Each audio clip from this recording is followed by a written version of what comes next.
YouTube, welcome in to this beginner series of Dune Spice Wars. I'm going to be breaking down all the different factions, some unique character traits about them, and I am a smuggler main, so that is where my expertise lies. This is going to be the start of a series where I get better at every single faction and learn a lot of the uniqueness and niches of each faction. We're going to do it together, live here on Twitch, and of course some recordings on YouTube as well. Oh no, yellow cat, not the stomach ache. Aww. Okay, so we are going to be doing this in single player against bots on medium difficulty. I've tried to do tutorial videos on multiplayer, and it just doesn't work. It doesn't work. There's too much flexibility, too much variability, and I can't pause as often as I need to really get into the nitty-gritty. So before we play a match, I'm going to give a brief overview of every faction, some things that I know about them, and then we'll play one, and I'll start off as smugglers and show you some strategies. If you don't care about this and you're familiar with the factions, just skip ahead until you see me in a match. I'm sorry to hear about your stomach ache, yellow cat. You know, too much root beer. At least that's for a good reason, you know. I used to take Pepto-Bismol if I messed up my eating, but I try to avoid that now. Okay, so with House Atreides, they are a very passive city builder like faction. So for the most part, you're going to be vibing. You're not going to be controlling too much of the board or the map, and you're really just going to be playing very defensively. So the reason for that is because of not only his tech tree, but also the way that his units and the way that his military power all works together. So he can peacefully annex villages, so he can just grab them out of the blue, and he cannot pillage neutral villages. So his economy is very slow early on. And if any of these terms are confusing to you, don't worry. They will all be explained in time.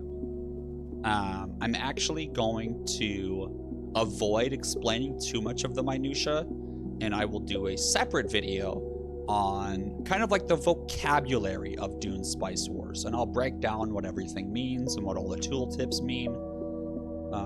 So I'll have a link to that video in the description when I end up making that video. I'm posting this one first, seeing how receptive it is, and then we'll see the vibe. Full disclosure, I'm just some guy.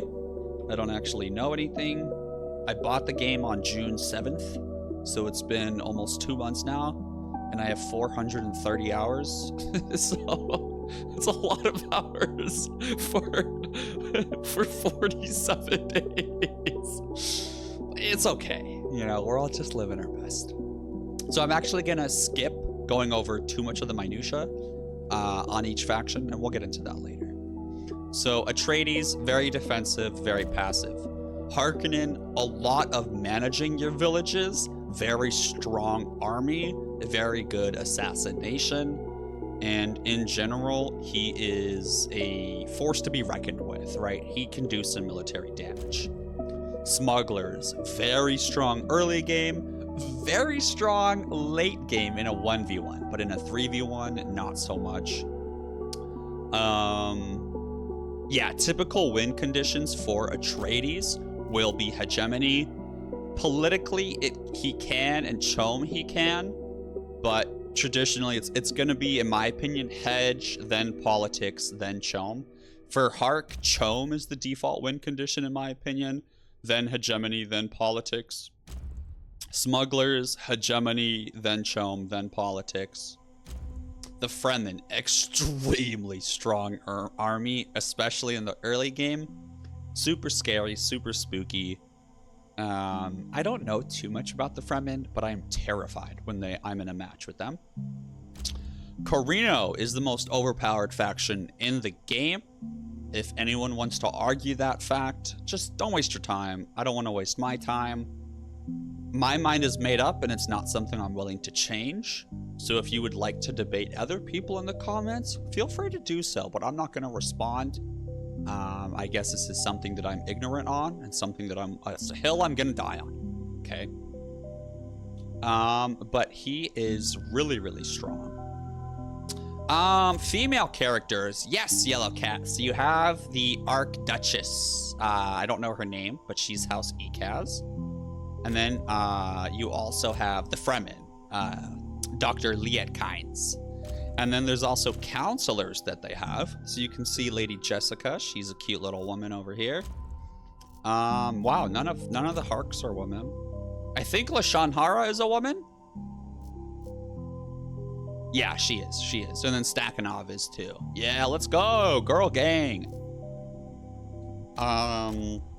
Carino is someone that will stack very, very heavily. And so you really want to try to hit him as early as possible and slow him down as much as possible. Fremen, you really want to avoid early on. You want to be the last person the Fremen wants to attack early. Ekaz, similar to Carino, you want to attack them early. They're very strong late game. To put it simply, I would say smugglers and Fremen are very early game centered strong factions. Hark, I would say, is like middle of the road. But then, yeah, Atreides, Carino, Ekaz, and Vernius, all late game. All late game factions. With Ekaz, they have a really, really strong army in the late game, but it's really hard to get back, and due to some unique mechanics they have. So Ekaz, if you're able to wipe their army, will be very, very weak for much longer than other factions. And then Vernius is a troublemaker in the late game. He's very good at taking territory and then holding it. But due to a lot of different things, he's very, very weak in the early game. However, he has this cool bonus where you share all your tech with him if you're allied with him. Or he shares all of his tech with you when you're allied with him. And so most people want to ally him early for that juicy tech. That's just like a very surface level breakdown. Couple of unique things about each one would be that House Atreides, like I said, he can peacefully annex. So he can just grab villages out of the blue, and no one can really see it coming. He also has this person called Lady Jessica. And this counselor allows him to force a truce. So no matter what fight is happening, they can just make peace with you. And then you have to betray them and deal with all the negative repercussions of that. And then he also has a special operation where he can make peace in a region. And it stops all pillaging, all annexing, liberating, all fighting. So they are very hard to attack. Harkonnen, they can sacrifice agents and make operations cheaper over time. They also have some stealthed units, and their big flying spaceship thing is really, really strong. And they can basically, I forget the wording. They can oppress their villages. And so you'll see their villages just like constantly under duress. And that's how they make more money out of them, you know, put them to work. And so if he is not able to micromanage his villages and attack, he can run into some issues. The smugglers, I'll talk more about the smugglers throughout the game. All right, I love my smuggies. Fremen, rough breakdown, they're very, very stealthy. They don't have airfields, and they use worms to get around instead. But they can only use 5 worm rides before it has to recharge. And if they use one, that one starts to recharge while the other 4 are still ready. And so you really have to like make them use them one after the other, and then they'll be immobile. And then they can use the sieges around the map for different benefits. So if you're in a match with the Fremen, it's really advisable to destroy as many sieges as you can. Carino, so he can drop a second base, but his bases have half as much health. And he unlocks that second base drop at Is it 5K or 10K? 5K. And so he can drop a base directly next to yours and then just kill you. And that's kind of the main strategy with Carino. If they're going for more of a domination victory, there's some ways to get around that. But yeah, this man's is a pain, okay? ECAS is, in my opinion, one of the most unique factions. I really adore their playstyle, but it's definitely not, I would say, like meta, maybe. And it's what's the hardest to wrap my head around, at least. I have the hardest time managing this. But they can make these fancy garden resorts, and they can also make sanctuaries that give bonuses to the villages around them. And how they make a sanctuary is by controlling all the villages around one village. And then, yeah, they just get bonuses by basically encompassing regions in their own land. And like the borders of the map count as encompassing it. Yeah, and then the Fremen, they want a surrounded desert. They get a really big bonus from controlling a deep desert, and it means it's fully surrounded. So if you ever see a Fremen about to get like a whole desert surrounded, arrest that man, okay? And then Vernius, they have these nodes, neural nodes, and it's like a second turret, a second airfield. It provides all of these bonuses, and it provides the most bonuses to villages that are on the end of the neural node. And so they're gonna extend out in like straight lines in different directions, not so much in like the spherical orb conglomeration that Atreides or Carino might do. Yeah. So keep in mind, once again, I've only played this game for 400 hours. I'm very new to it. Believe me, I'm very, very new to it. I just love the smugglers. Okay, so now let's talk about the actual gameplay itself.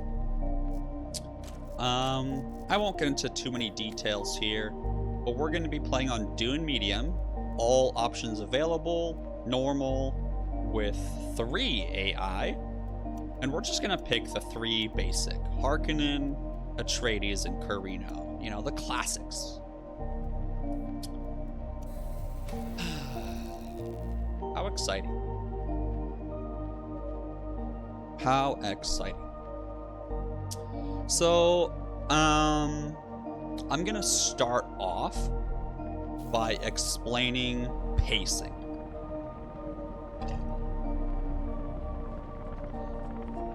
Oh, and hey, if you enjoy this, seriously, I need external validation to feel motivated to keep doing things like this.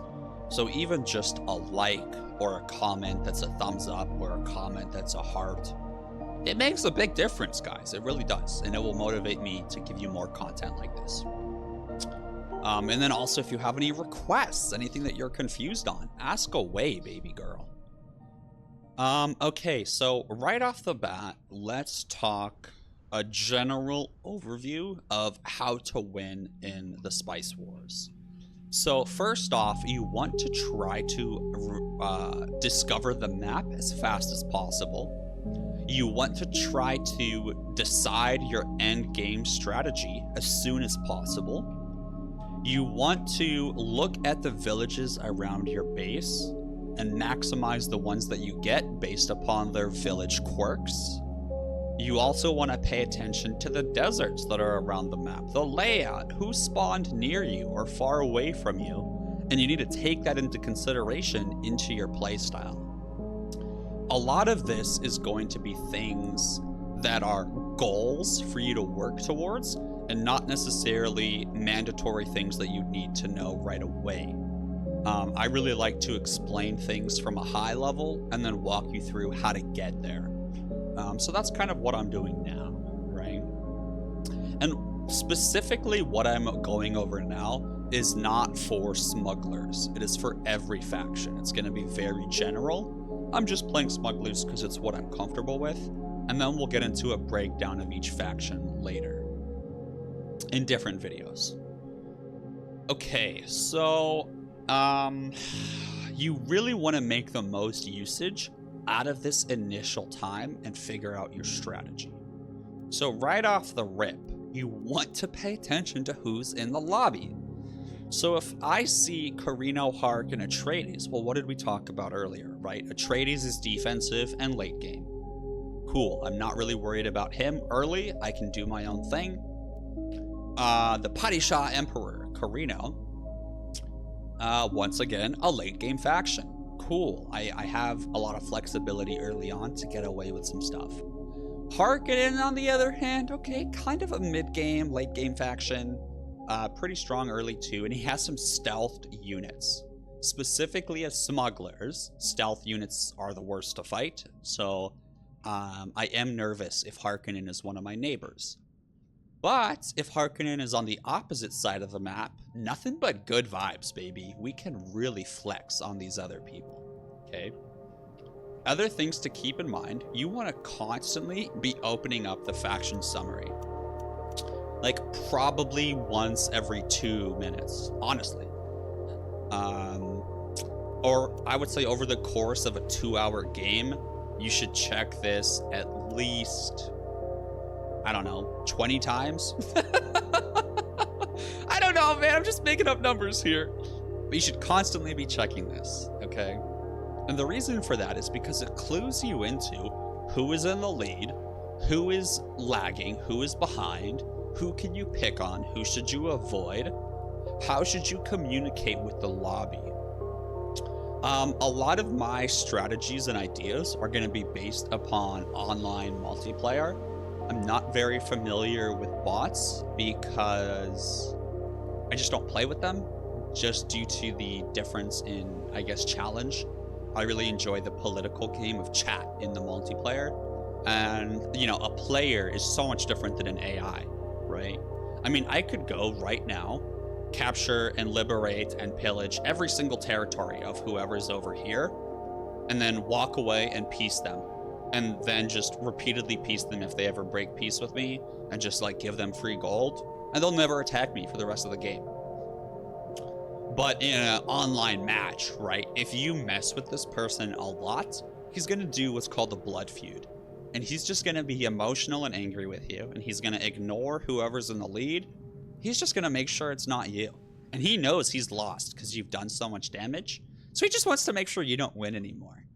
So in online games, you have to consider not the political side of things in terms of influence production and a governor win, but in terms of people's emotions, you know? And that's one of my favorite aspects of this game. So, there's actually a tooltip. Damn, there's no chat, so I can't type it out. Oh, you know what I can do, though? Check this out. Oh, nope, that's the wrong one.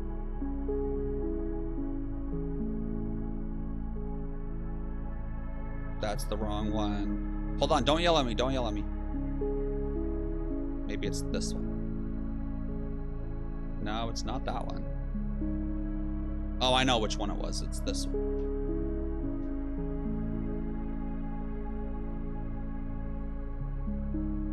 Yeah, that's a tooltip from one of the loading screens. Okay, so in multiplayer, very much more impactful than AI.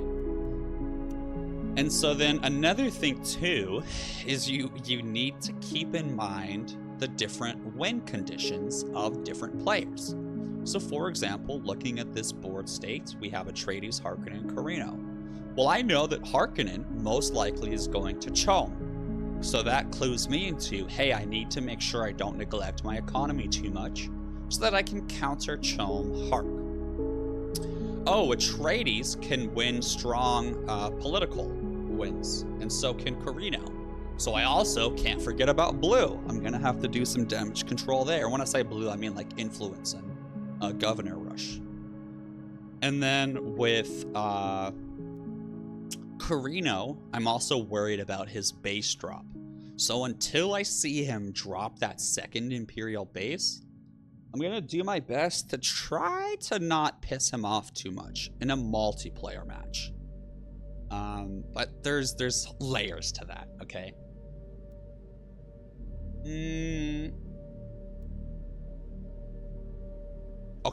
Okay. All right, there we go. That's a good rough breakdown of the initial start to the game. Now let's talk about initial pushes for things. So it's always going to change based upon the faction that you're playing as. Traditionally, most smugglers players will execute a large militaristic red tech path. Whereas, honestly, I don't really know the others very well. But that's the point of this series, right? I'm going to learn, and we're going to figure it out together. With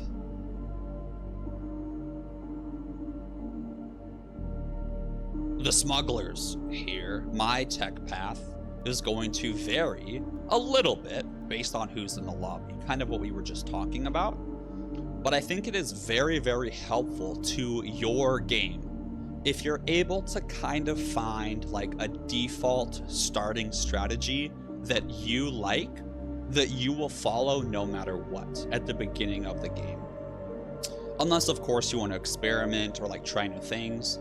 But if you're trying to get consistent wins and improve your game, definitely stick with the same thing and adjust it slowly over time. So one example of that is I'm gonna show you the next, let's say, 2 minutes of gameplay, and I'm gonna show you and talk you through exactly what I do. And this is what I do every single game, regardless, unless I'm trying to experiment, like if I'm being sweaty, right? So as soon as the game starts, build a second ornithopter, build the 2 units you like. I prefer one scavenger followed by a sniper. Then I only build snipers the rest of the time because they have super high DPS. You always want to change your rally point to wherever your spice is so that they spawn closest to it. As soon as they spawn, immediately start building more. Now you can attack the village right away. Hopefully the village spawns near your missile turret base. If they don't, walk back and pull them in to get that free DPS. You want to minimize how much damage your units take because that costs manpower to heal them. So the less manpower you have to spend on heals, the more manpower you can spend on getting fresh units. And then you just really want to try to click as fast as possible to get your stuff going. You don't want to let your ornithopter waste time researching POIs if you really need to research the villages. So here, I do something unconventional. I don't start with spice. I find that I have more success if my spice harvester is my 3rd building.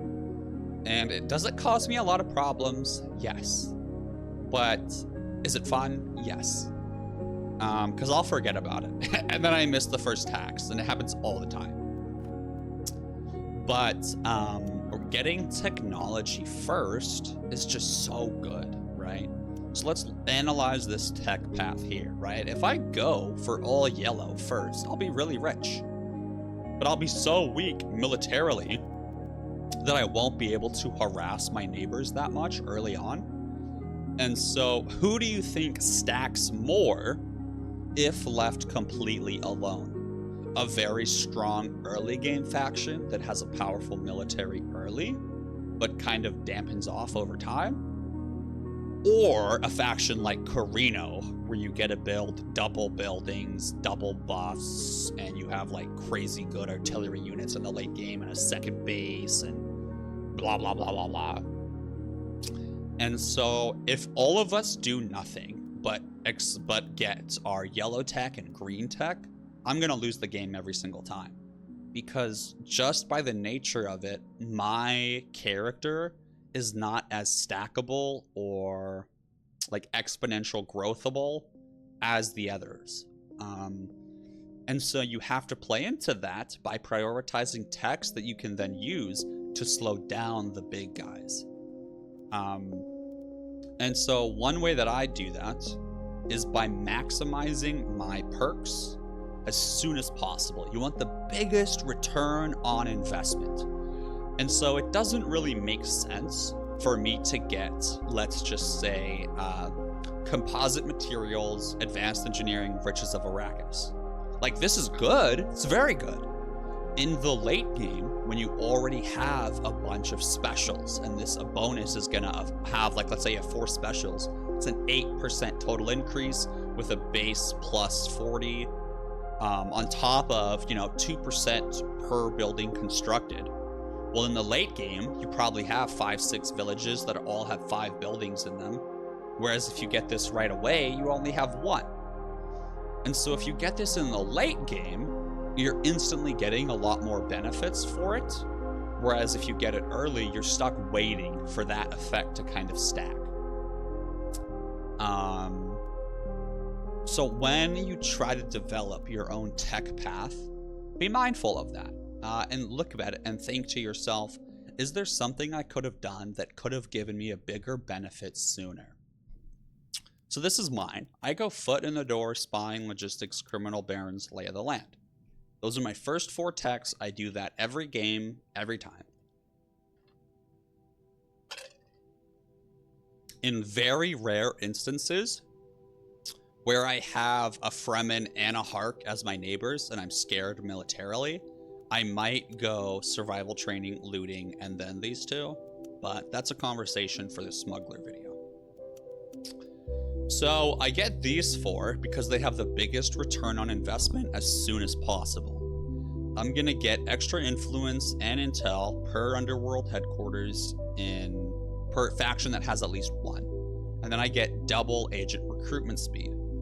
Then you go into here and I get triple agent recruitment speed. I'm talking in total, right? 100 plus 200, 300. And then over here, cheaper UHQ, underworld headquarter, installation cost. This gives me cheaper cost. So now I'm going to be saving 35% of my UHQ cost when I eventually build a bunch of them. Woo. And then lay of the land for the research agreement. Not only is the research agreement good for helping you gain knowledge super quickly, but it's also good for letting other people feel safe. And once those people feel safe, because you're in a peace treaty and you're sharing knowledge, they might decide, ooh, maybe I won't research as much military because the faction I'm normally afraid of, smugglers, is peaced with me. So then they'll research yellow instead. But then you're like, I know what they think I'm friendly, and then boom, you can betray them, right? There's all of these mind games going on. Okay, and so another reason why lay of the land is so important for almost any faction early on is because not only is it 0.5 knowledge per village, but a research agreement gives you +2 knowledge in general. And it's a 5th faster to research stuff that other faction has already researched. And so you lose 10% authority, which right now would be 0.4 authority. But you gain, I mean, if we look at it right now, I have 5 knowledge. You gain almost a 50% increase in knowledge gain for a 10th decrease in your authority. And knowledge is just the secret sauce to the game. I really think people don't prioritize knowledge enough, and that's kind of why they're lacking. You should try to get above 20 as soon as possible, and then honestly, if you can, get above 30. Yeah. But then in the later game, when you have your main techs and you're feeling more comfortable, you may be able to lower your tech research speed and instead transition into more manpower or more politics as needed. So you really want to rush tech for those main key components to your strategy. And then after that, it's more of a bonus. Okay, so keeping in mind what we talked about with tech, let's see how this return on investment works out. So the reason that more agent recruitment speed is so good is you'll see here very shortly. So you always want to change your rally point to the next village. So I can already tell you this is the next village that's going to get explored. I want to send my dudes over here. Change my rally point to be over here. Yes, boss. And then this bad boy is here. Oh, I'm sorry. We got to play on faster speed. What's next? So, or I guess for the tutorial, should I do a little slower? We'll do 1.2. All right. I can't do it. We'll do 1.5. Another thing, okay? If you're playing with AI and you eventually want to get into multiplayer, I would say for your first maybe 5 matches where you're just kind of learning the game, pause it, play on 0.5 speed, play on 1, whatever. But if you know that you're gonna want to transition to the online multiplayer scene, stop pausing it and always play on 1.5 speed. Never change the speed, never pause it. And it's really gonna help you get into that mindset. It's gonna help you identify when is the best time to catch up and go micromanage a bunch of things, or when is the time in which you need to focus on one singular thing and let the rest of your empire go a little bit. So yeah, if you want to get into online multiplayer, you have to adjust to 1.5 speed, no pausing. Dude, Dasher, welcome in. My guy, this is a much more informational stream, not as much of a chatty one. I'm doing a little bit of a tutorial right now. Well, welcome in, my guy. I'm glad you're here. Let me know if you have any updates on life, but I can't chat too much, okay? Don't yell at me. Okay, so here, notice how I pause the game as soon as I get another ornithopter. I don't think I did that right because I was busy changing the speed, but as soon as you get another ornithopter, auto recon immediately.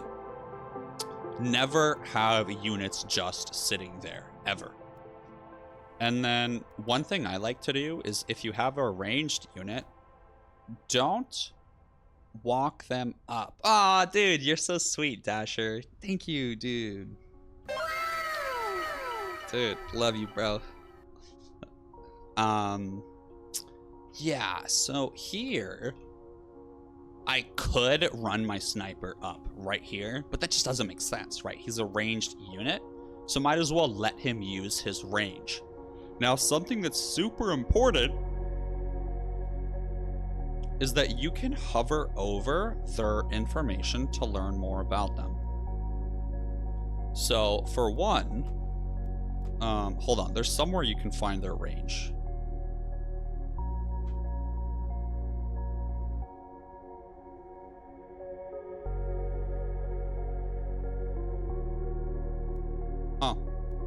Maybe you can't see their range, but you know that it's 50 by reading this. I just don't know what 50 actually means. That's awkward. But one example that I was trying to show you is this. Gain +3 armor until the end of combat after the first time an enemy unit has died at medium range. So here, you always want to be aware of what short, medium, and long range means.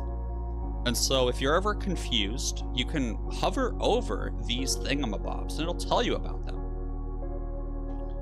And then you can press B to lock the tooltip and then hover over things in the tooltip to learn about those things.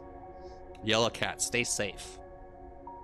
And so it's important for you to take the time when you're learning the game to read through your tooltips. You know, don't be afraid to pause, do a little bit of investigating, and be like, okay, +3 armor, what's armor again? Oh, right. The amount reduced from the attack. By power, power's the amount inflicted in damage. Cake. Medium range, okay. So if an enemy dies in this bubble near this dude, he has +3 armor. That's good to know. He's a little bit more tanky as long as one dude has died. Cool.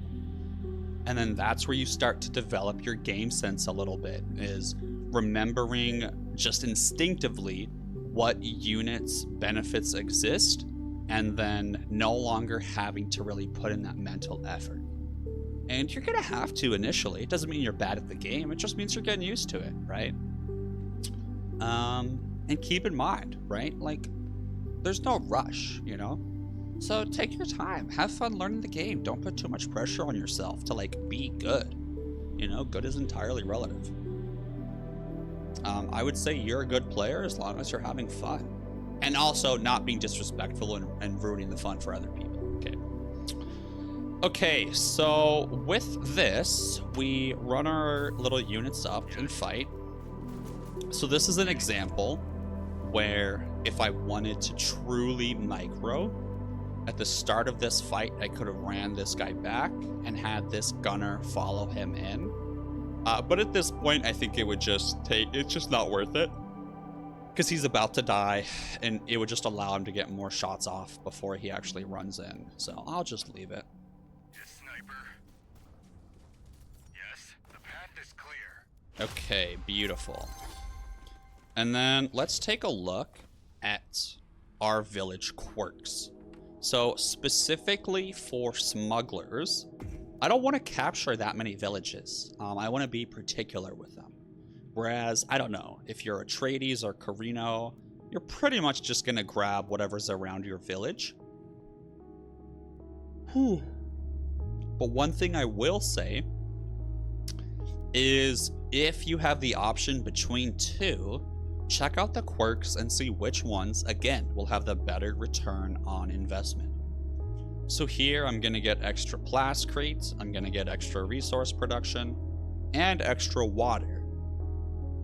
Now here's where things get interesting. You need to know about your faction and what quirks are best for your faction. And so if I was Harkonnen and I was a Chomer, I would prefer village quirks that will help me make more money, more spice, reduce upkeep, more resource production in this region. If I was Fremen, quirks that give extra water could be good due to their bonuses with how much water the village produces. If I was Atreides, extra militia health or militia slots could be good.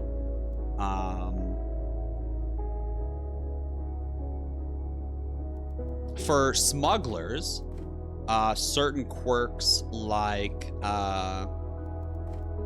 there's one that gives you 10% extra resources when pillaging. Even if a village is terrible, I might get it just for that extra pillaging bonus, if I'm able to. Okay. And so now that I have my second ornithopter, specifically because I'm smugglers, I'm not gonna let it auto recon. I'm gonna leave auto recon on, but I'm gonna shift click. So I'm gonna click up here while holding shift.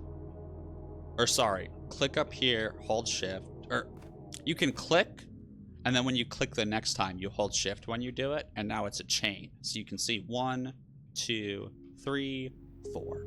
That's just an easy way for me to send this ornithopter to go fly around, discover people's villages while I manage my space. So for simplicity, we're just gonna annex this and we're gonna keep it rolling.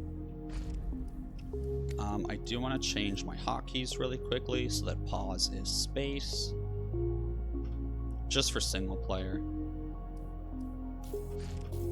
Alright. Yes, boss. So they're going to be annexing this. Gucci, I'm constantly seeing if I can recruit units. You never want to have that downtime.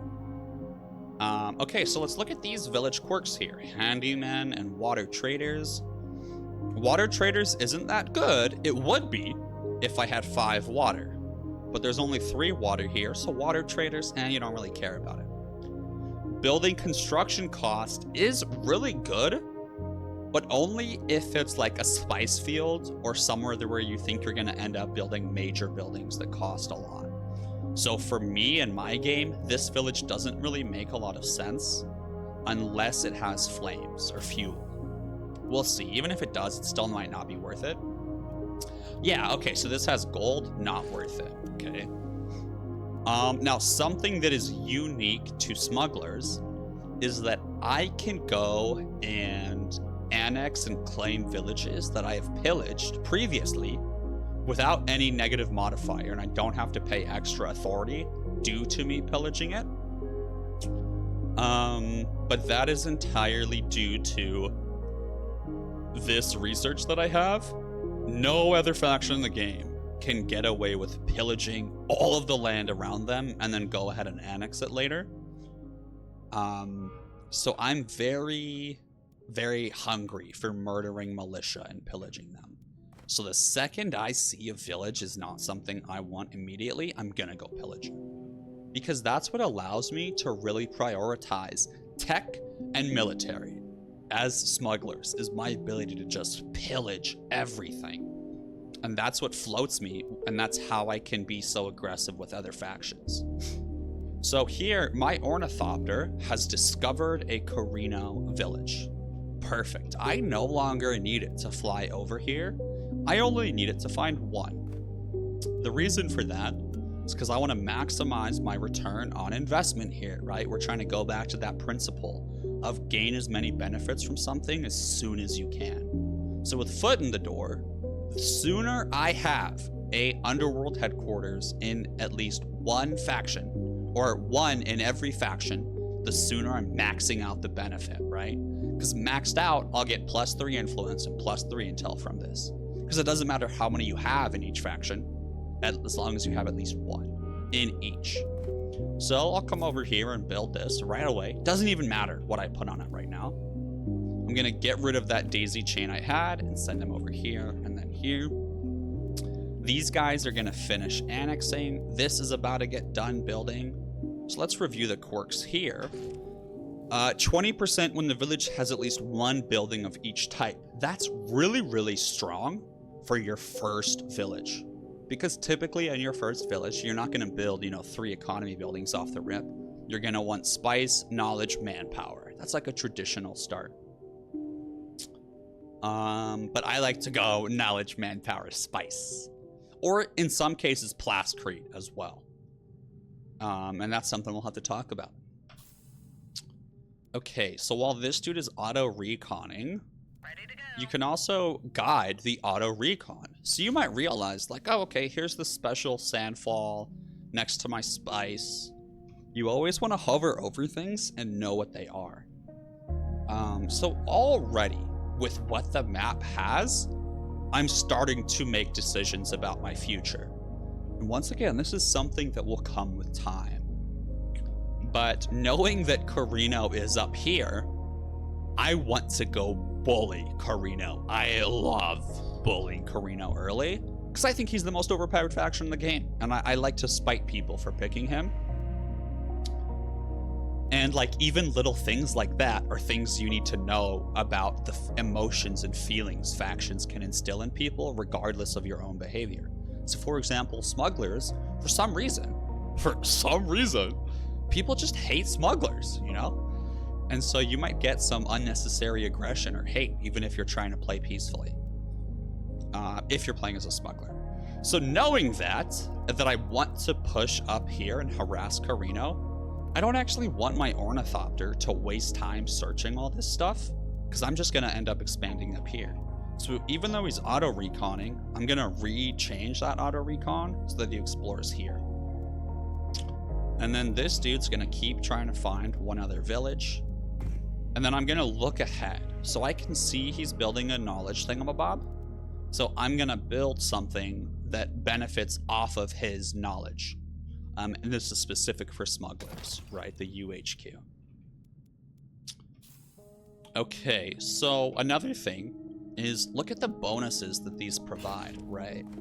Normally, I would probably build another knowledge center, another research center, hub. But because this has this extra plascrete bonus, the return on investment is better if I start with plascrete instead. And everyone's gonna have their own opinion, their own decisions. It's your own vibe, right? Follow your heart. Okay, and then here's another thing, guys. So looking at my village quirks, if I notice they are really, really strong, good quirks, I might decide, hey, I want to get illicit methods sooner for that investment office building sooner, because the investment office doubles your quirks. And different texts for different factions will unlock the investment office. So maybe if you're playing as Atreides, I don't know if it's this one that unlocks it right away. One of them does. Maybe you rush this tech immediately because you notice your village quirks. And that might be a small adjustment to your default strategy that you typically go for. And the reason I want you to try to establish a default strategy is so that there's less for you to think about and there's less of a mental load, so you're more able to notice and identify and work on new things to improve your game. Because if you're constantly experimenting with the start, there's no real control group for you then to go back and say, okay, well, this is what I could have done differently. It's like, no, because you did this differently as well. So was it this decision or this decision that caused the game to go poorly? Right? When you establish that control, it enables you to identify weakness areas that you can improve on. Yeah, hopefully that made a little bit of sense. So we just claimed this village. We don't want to build any militia early on. No militia early, okay? The reason for that is because typically your units are close enough to base that you can just run back and kill any Fremen raiders that show up or anything. And you would rather spend that manpower on increasing your board state or army rather than just having a stationary, sedentary, unusable ability that only triggers if by the off chance you get attacked and aren't there. Now, if you're lucky, for example, on this one, it's going to be close. But I might get lucky to where the whole game I could not build any militia on this, because I'm confident that if the sieges send people to pull up, my missile battery will catch them. And then they'll come off the village and attack my base and get killed by my base. Whereas this one, it's definitely outside my missile border. So absolutely, if this gets pillaged by Fremen raiders, you're gonna have to go fight them. So you might eventually want some militia in there. Okay, so you also want to look at your points of interest. Jesus Christ, guys. We are not even 2 seconds, we're not even one whole day into the game, and we are 50 minutes into this video. So, whew, this is spooky, okay? Now, with this research hub about to get done, you don't want to waste any time. You need that return on investment. So if this building were to finish and I were to stay distracted and focused over here doing stuff, there would just be nothing happening. And this village would just be essentially wasting time. The plascrete that I have stored would be wasted. Think of your economy in the early game as you want everything to be at 0. And I know that sounds crazy, but if everything's at 0, it means you're spending it as fast as possible, which means that you're going to stack faster than anyone else if they have a bunch of leftover resources that they're slowly getting rid of, you know? I don't know how else to explain that. That has to make sense. Okay, so we have our plascrete, we have our knowledge. Taxes in 19 days. If you're not like me and you want to build your spice first, totally fine. Go ahead. No strategy is the right strategy. There's always different things people can do, and it can be right for them. I'm personally not a believer in one meta, one ring to rule them all, okay? Now, if you do build your spice first, in my opinion, the first exchange rate is typically higher than the next exchange rate, in my experience. Typically, after the first exchange rate, it drops down to like 1.7, 1.8. Rarely have I seen it go up to 2.2 or 2.3. And so, sorry, my nose is so itchy. Don't yell at me. And so as soon as you hit your tax limit of 80, immediately drop your spice slider all the way down. That's what I do. And people yell at me all the time because I think I miss tax more than anyone else. But it's fine, right? I mean, if you want to play conservatively, fine. Just do that, right? Leave a little bit of spice being made still. But if you hit 80, there's no point in leaving your spice slider high and only selling a little bit of it. Because early on, that extra gold is so important, especially if you're a Atreides who has a hard time with his economy early on. And so the second you hit your tax, if it's a good exchange rate, sell all of your spice and lower your slider. Whereas if it's ever a really bad exchange rate, as long as you can float it due to having some extra money sitting around, max out your spice exchange rate. And that's just another thing to notice. So the exchange rate will fluctuate and change, okay? And then typically people will produce higher exchange rates in the late game due to different bonuses. And so it's better for you to bite the bullet early and store spice early on worse exchange rates than wait until later, theoretically. But there's just like such a fine line to be balanced there. So once again, it all depends on your playstyle, your strategy. I don't know if you guys have picked up on it yet, but I'm really trying to nail into your head that there's so many unique facets to this game. People might yell at you and say that you're wrong for doing something. I wouldn't let it get to you. Okay, this area up here where all the notifications show up, it will change your game if you start dismissing them. Like if you get good at when a notification pops up, you click check and it dismiss, it will help you to be so much more organized and help you keep up with the constantly rotating board state of the game. Okay, so we just found Atreides here, which is good. I don't want my units to just sit here, so we're gonna send them to go pillage this. So you can tell where a village is gonna be in the region based on where it has like this little rough ground. So like here, we know this is the village, not this one or this one. We know this is the village, not this one. And so sometimes, knowing that, I don't care about this anymore, and I'm gonna keep exploring up here. Yes. I can see where Atreides' village is by looking for this like silhouette, kind of. So instead of sending my ornithopter here or here, I'm gonna send it down here. Boom, as soon as I discover the village, build my UHQ and send it over here. So your factions are always gonna be in roughly like a square, like left, right, bottom, top. Or top left, top right, bottom left, something like that.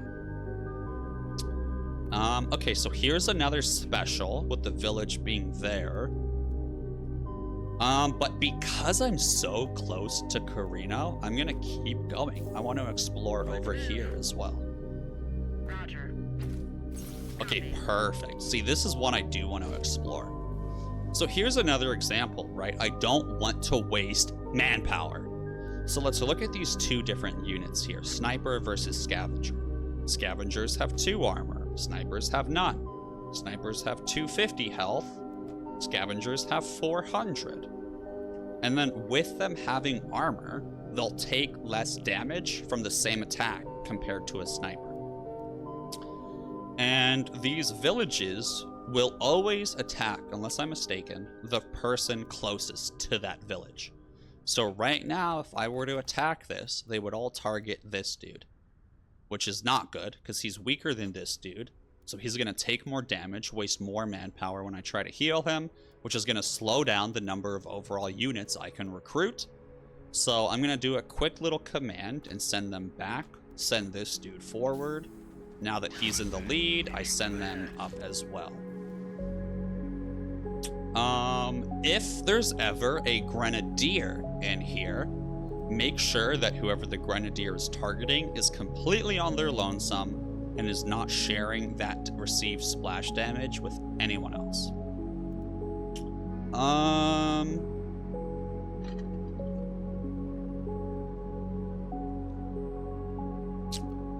Okay, so the reason I skipped over these is because these villages are so far away from Carino that the time it's going to take my ornithopter to research or to discover and then send my units over there and pillage or annex, it's going to take a while and it's going to be further away from Carino. I want to find one that's close to him, and so that I can annex it and then just harass him as much as I can.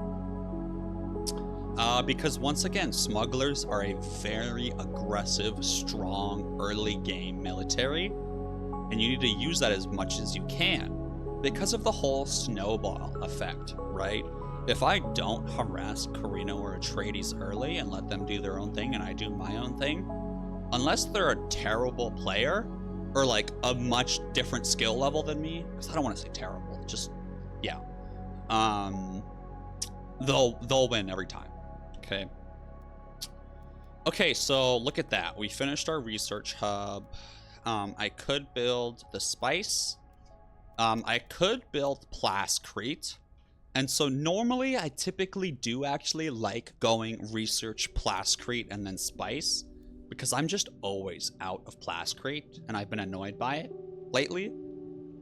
However, I'm gonna change my typical strategy based upon the map and the game. And that's something that is so hard for players to get used to, is the real-time strategy aspect of, okay, I'm not fighting AI anymore. Or even if you still are fighting AI, there's still going to be fluctuations. The same build that gets you the win in one match will give you the last place and you'll fail miserably in another match. It all depends upon village quirks, map placement, other faction placement, the dynamic between the other factions in that game. So one example is this quirk, Versatile. So here I get 20% resource production when I have at least one building of each type. Now, if I were to do my typical Plascrete and then Spice, well then I'm not gonna get that 20% bonus until I get that fourth building. And I don't typically get the fourth buildings that soon. And so instead of going Plascrete, I am gonna go Manpower, so that when I do eventually build my spice, I have one of every type and I get this quirk. Whereas on this one, there's no such thing. It's just plus 10 resource production. So if there's plus 10 resource production, that 10% is a much larger percentage. It's double. When applied to 20 Plascrete, right? It's 2 extra Plascrete due to this bonus of having minerals. Whereas if this didn't have minerals, it would only be 1 extra Plascrete. So this quirk is also pretty good to start, or it incentivizes me to start with the bonus that that region provides.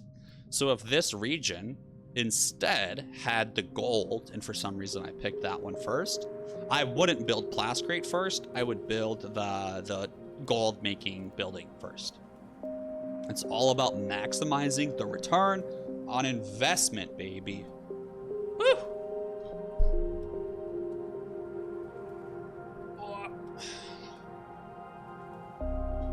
Don't yell at me. Okay. Man, an hour in and we are half a day in. Love it. Or wait, no, I'm looking at the days wrong. This is the first month and it's the 7th day. Ugh, I always do that. Okay, so we're 7 days in. Okay, so they're cooking, which is nice.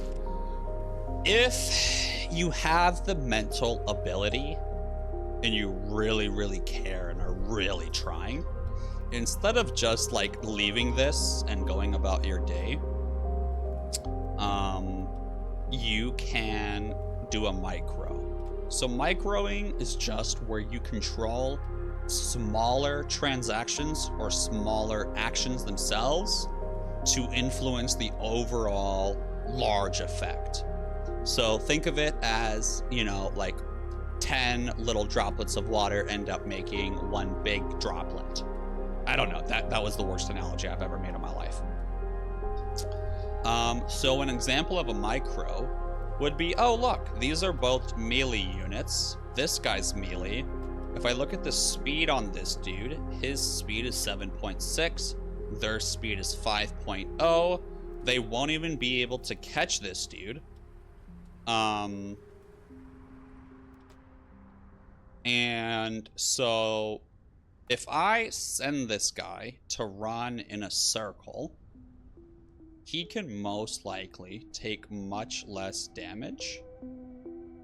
And they're not going to target my snipers. They're going to continue to chase this dude. And I'll end up having this engagement happen.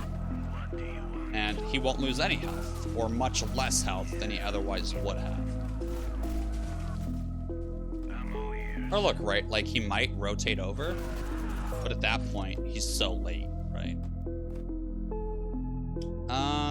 Okay. So then another thing to consider too is, if I'm going to be pillaging this, not annexing, I want this guy to get back up to full health.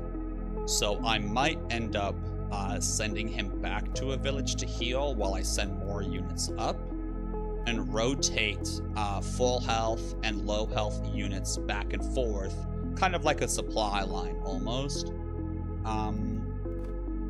And then the last thing I want to, or not the last thing, but another thing I want to mention is, most of what I'm talking about here is optimal gameplay. This is, I am peak, fully focused, sweaty, my brain is clicking today. The vast majority of things that I talk about here, I understand on a logical level and from a strategy standpoint, but then when it comes time to implement it into the game, I just end up memeing and like having fun, and it's not that deep to me. So keep in mind that a lot of these things are very optimal, but they're not absolutely necessary. You know, you're not a bad player for not running that one scavenger in a circle to avoid 20 damage. You know what I'm saying? Like, yeah, just don't be too hard on yourself. Okay, so this guy missed the other faction. We can't see a silhouette anywhere to try to find him. Based on the distance here, I don't think he's here. I think he's down here. So let's fly back over here. And then he's building a spice building in here. So none of my buildings that I could build here would really benefit off of that. So I could spend 100 gold to get some arbitrary building here that will be useful later. But return on investment, I'd rather spend that 100 gold elsewhere for now and only build something here when it's useful. You can see already, right? I just unlocked foot in the door. So I'm playing suboptimally, technically, because in an optimal world, I would have already had all 3 villages discovered with a UHQ in all 3 of them, so that as soon as humanly possible, I have those +3 influence and +2 intel. Okay, so look at that, notification. Click, go to it, dismiss it. We're gonna pillage, baby. Yes.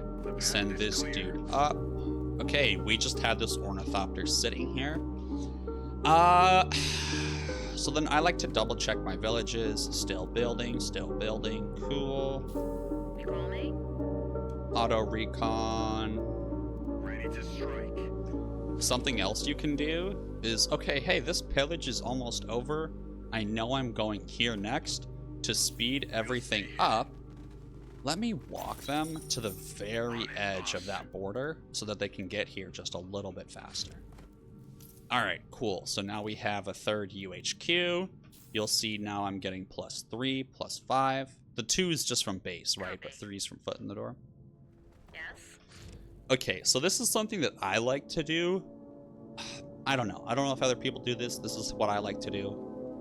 I will take my units my ornithopters, and I'll group them up into a group of 2, my first 2, after I've done that initial survey.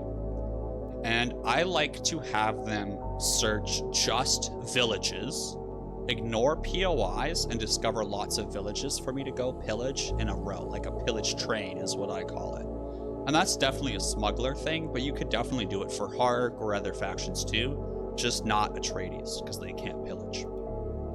So what does that look like? Well, and control groups are so huge. So like, for example, if I'm using 1 for my ornithopters, I can just press 1 and command them. It's so much more convenient. And then if I'm like curious on where they are, you can actually just double tap whatever hotkey they are. So I double tapped 1 and it takes me to them.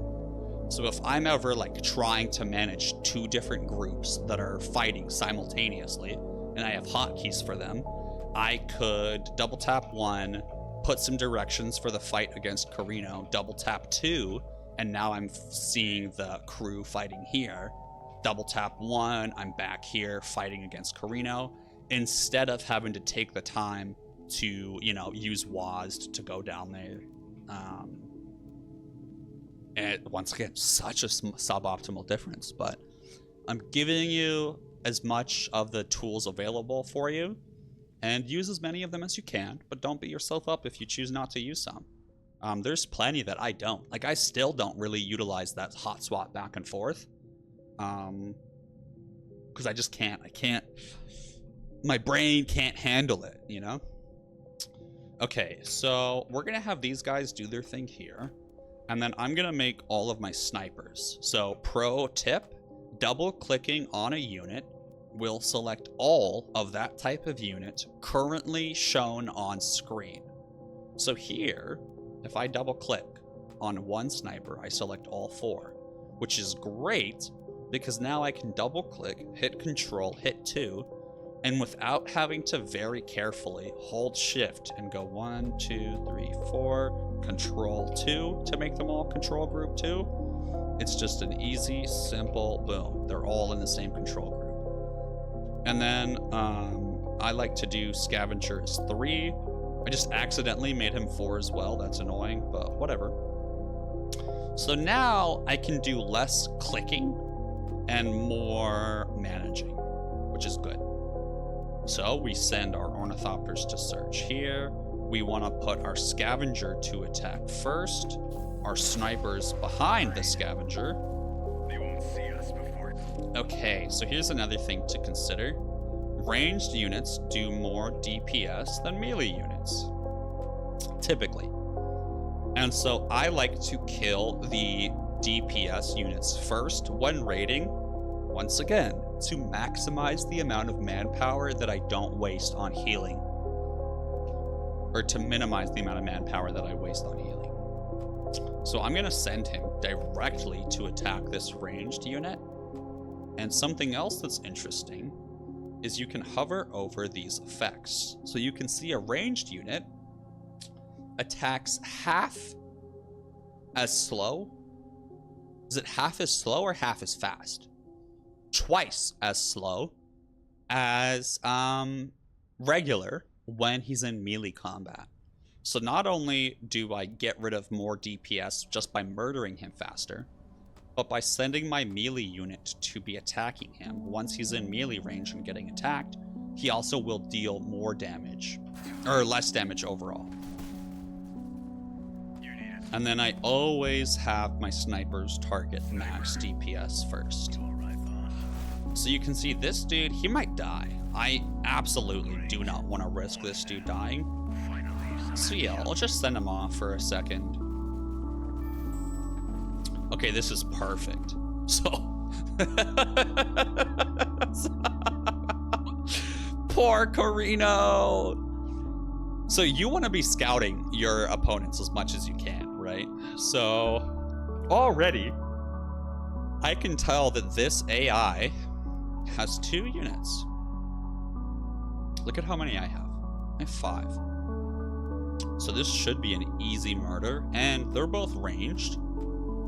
And if you click on the village, you can see if he's building militia. So he's not even building militia. He's not building a turret. He only has 2 units. And that's kind of why I like coming over here and getting a village closer to their main base. Now, specifically in this instance, I was originally going to annex this, but the quirks aren't really that good in my opinion. And the wind strength isn't that good. So I'm actually going to pass this one up. We'll just do a pillage. This guy's about to die, so I will run him back home. He might actually die due to lack of supply. I don't know. We'll find out. Okay, so I got my first agent.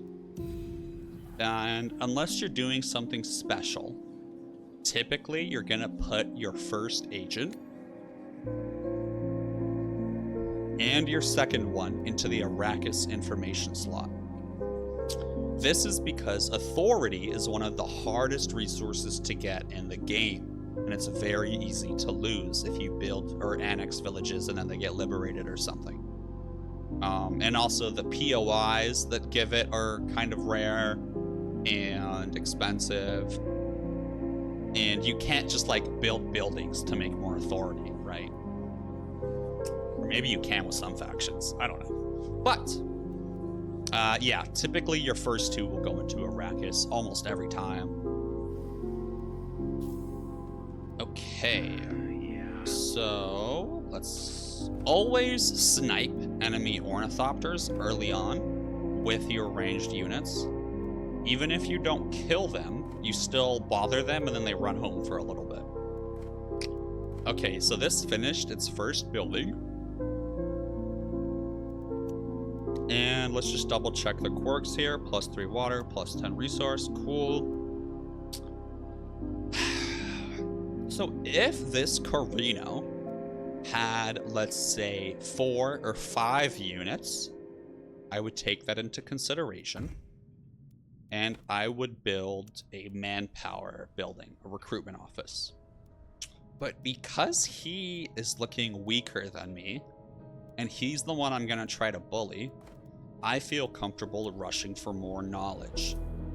Because knowledge is just so good. And then as soon as you put your agent into the Arrakis information slot, you want to start revealing POIs because they give you that ability, right? So here I can reveal a siege, or I can get some yellow tech. Woo! A siege, if I reveal it, is going to give me a relatively moderate bonus, but I trade off 4 water for whatever that bonus is.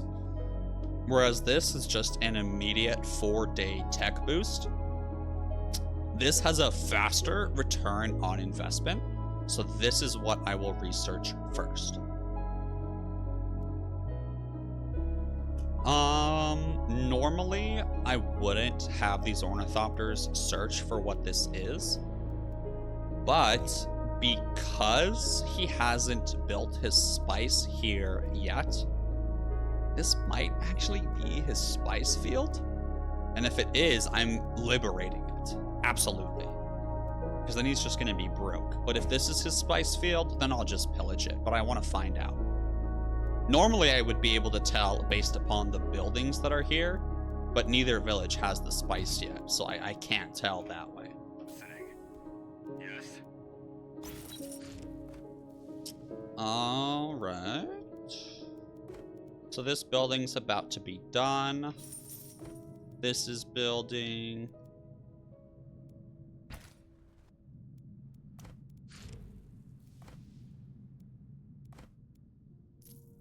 Okay, so it's gonna take me 4 more days until I build my harvester. That's fine.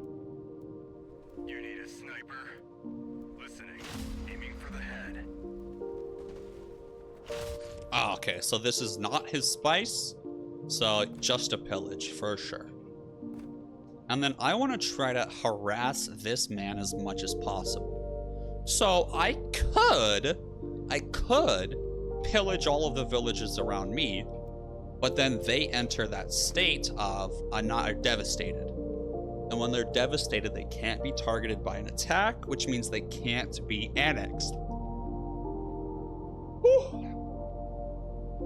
And so it makes a lot more sense to go and pillage other people's villages if you can, because then they can't annex them, and they'll have to spend more authority to annex something further away. And then when you're done pillaging over here, your villages are like Little Caesars, you know, they're hot and ready, baby. So it's always good to pillage elsewhere when you can. This is extremely fortunate though.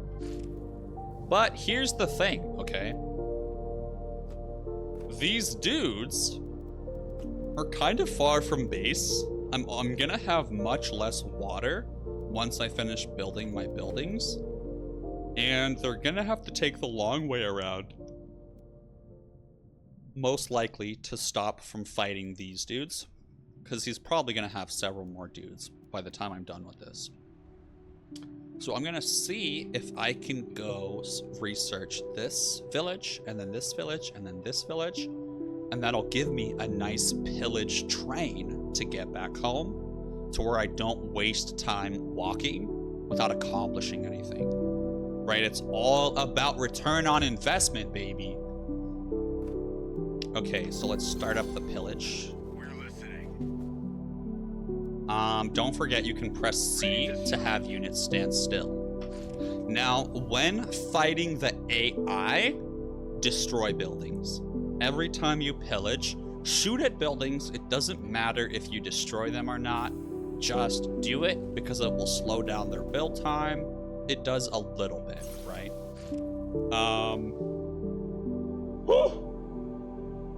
Sorry. The reason I sent 2 is because if you send them one by one, I could do 1 here and then 1 here. But the thing is by the time this one's fully done, this pillage will be done, and I'll be having a delay where they're just stuck waiting for this village to be discovered. This one will be discovered at the same time as this one, but then they have to finish pillaging this one before they can get to this one. So it speeds up the research or investigation time when you have 2. So then it's like a faster, it's more efficient in terms of having them pillage this one sooner, if that makes any sense. Okay, so we have our 3rd building, but we're stuck waiting on the spice, the plascrete. What's next? Yes. So the reason why I bring up if it should be an AI if you attack buildings, because if it's a player and you do that, at least in the early game, pillaging them is already heartbreaking and they're going to be annoyed and sad and mad at you. But pillaging them and destroying their buildings so that they wasted all their plascrete and are kind of reset a little bit or slowed down, they're really going to hate you. And so you got to pick your battles with players in terms of, is the risk of this person blood feuding me the rest of the game worth the benefit that I get from doing this? And sometimes I could completely crush this entire person and endlessly pillage them. And in some games, that might be the play. However, in others, it might not be. Whew. Particularly in this one, let's say I was playing with 2 players who, it's a small community, so sometimes you kind of know the skill level of players. So let's say I'm playing with Keep Feeding as Carino. He's a cool guy. He plays Carino a decent amount. He's okay. He's pretty good. I would definitely want to try to slow him down. If I was playing like Beach Cat, he's a pretty good player. And when I say pretty good, I in no way mean in relation to myself. I think I am average at best, and sometimes I'm good if like my brain is clicking. But for the most part, I'm not good or anything, you know? So don't think I'm trying to put anyone down. Beach Cat, he's pretty good. If he was Atreides, I would not commit to endlessly attacking Carino, because I know that him being a late game faction as well, he's gonna stack and become too powerful because he's a good player. Whereas if, let's say, Beach Cat's a good player, but then we also have Wyvern here as Harkonnen, he's also a really good player.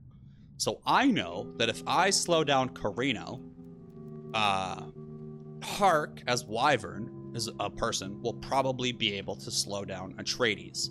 So then me and Harkonnen can have this, like, little guy vibe where we try to slow down the big guys and we can DM each other in chat and figure it out that way. So it's all part of that game sense, dude. So if there's ever anyone that you recognize and you know their skill level, use that knowledge to your benefit in terms of how you play that match.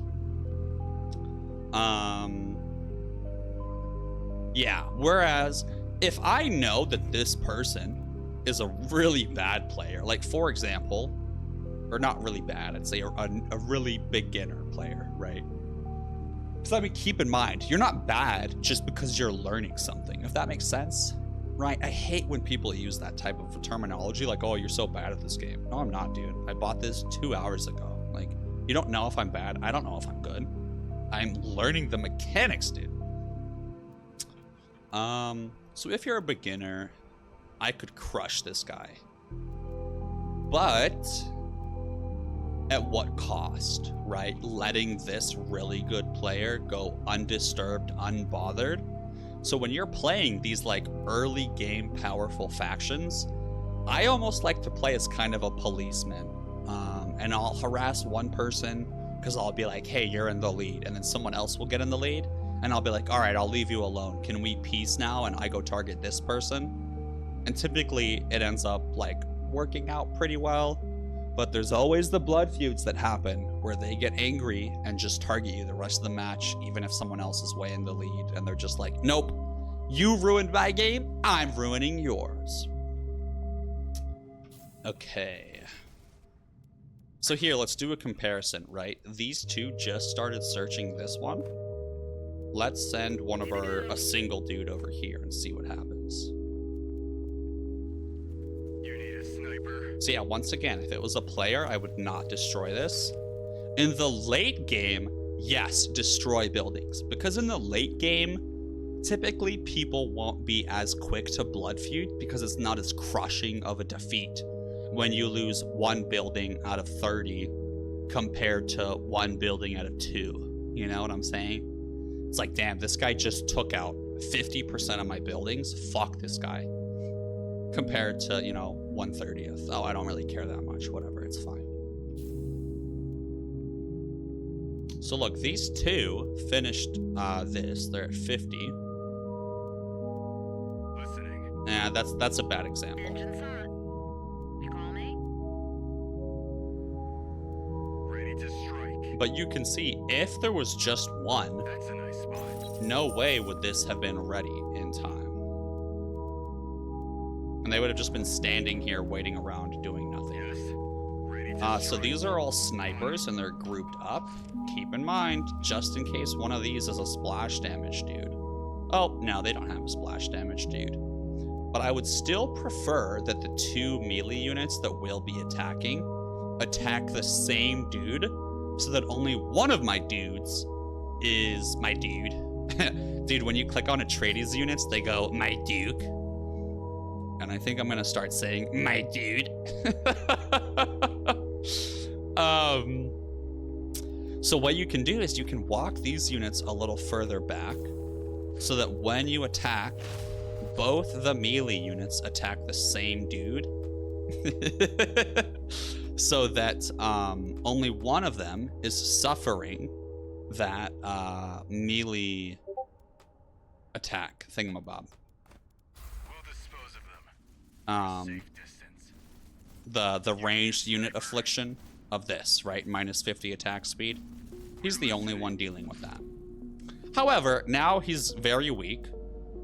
And he's probably gonna die if I were to leave him there. So this is where the micro comes in. So I'm just gonna send him out of there. And I like to run him through my other units Already dead. so that they'll typically end up repathing to someone else. But if I were to have ran him this way, they might have followed him a little bit longer and maybe gotten him. And so then once again, right, they're searching this random POI. I don't care about that. But honestly, right now, with the health that they're at, I might actually have them annex this instead of liberate. We'll have to see. We're almost ready to build our spice. Just to make sure I don't forget, we'll do that. Ooh, because if this is spice, I might, yeah, see, he's building spice here. So 2 regions cannot be touching each other if they have the same resource. So if this was spice, I would know that this could not be spice, so I wouldn't even waste my time with this. But if this could be spice, I mean, it could be kind of nice to actually keep. Yes. Ready to strike. So I'm just gonna let them sit on it for a second. Hey! So yeah, I'm just gonna wait. I'm gonna wait until I have 54. It won't be that long, and then I'll have just this fantastic base of operations to harass Carino with. And then the reason why I'm also getting this one out here, and the reason I'm able to do that, is because I'm smugglers. So that's definitely more of a smuggler thing, is getting these bases next to other people's bases. And this is a situation where if it was multiplayer, if I knew I would have to fight these people, I would not do this. But if I thought that they might end up fighting, I could do this, right? But I would say generally in multiplayer, I would just pillage this and go back home. Because Carino's gonna feel so threatened by you, you're just gonna be fighting him for the rest of the game until you murder him, that it's really gonna drain your resources. And unless these 2 get into big fights, which aren't really guaranteed, you guys are gonna go through this war of attrition, you're gonna have to research more military tech sooner, you're gonna waste your manpower, your economy. So typically peacetime is better, and you like to do attacks of opportunity and not so much wars of attrition, at least as smugglers. So we're just gonna pillage this actually, let's just keep it simple. But even just me pillaging this is really good, because it gives Carino 1 less spice field to grab right off the rip, if he were to go for it. Okay, so we just finished spying logistics, we finished criminal barons. Cool. So now, because I'm not capturing this region, I really don't care about this POI being found, because I'm not going to keep my units around here long enough to run over and grab it and then come home. So I'm just going to disregard that POI, and let's start getting a pillage train set up. So we're going to run straight home, heal here, and then we're probably going to go either pillage or annex this, pillage or annex this, and then keep going down.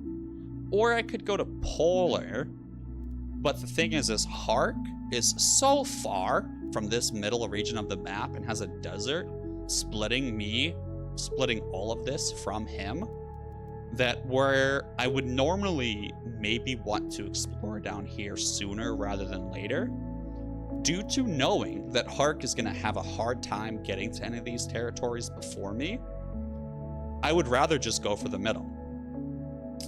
But if you don't feel confident being on the board as a threat, and you're still feeling out your faction more, stay out of the middle, because it really makes you more likely to be attacked. So I would say the more confident you feel in your game, that's when you can start to prioritize getting stuff in the middle a little bit more. And the more nervous you are, or learning or beginning, just try to stick to the outskirts a little bit more. Okay. Because I mean, look, just look at it from a perspective of not even if you appear dangerous, but just logistically, right? How hard is it for any of the players going to be to attack this? As of right now, very difficult, and even later in the game, very difficult. Because even if Hark ends up capturing this territory or one here, that's still pretty far away. Atreides absolutely is never going to be able to attack you here, unless he does like a sneaky, peaceful back annex. And then Carino most likely won't either, unless he does a base drop up here or something.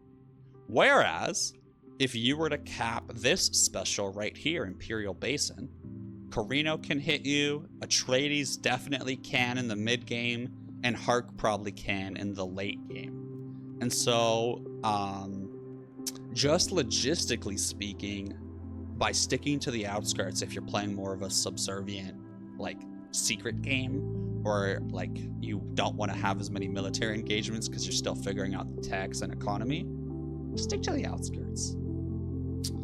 Yo, Artra Stream, my dude, welcome in. Yo, I'm really bad. Life is going terribly right now. I'm going through a lot. I took a depression nap for several hours earlier. I made my therapist tear up earlier today, and I myself teared up earlier today. But, you know, we're all out here doing our best, man. You know, we're all living life, so I can definitely complain, but I'm doing my best to provide myself with a healthy distraction of the Dune spice spillage. What about you, my dude? What's cracking? Anything new going on in your life?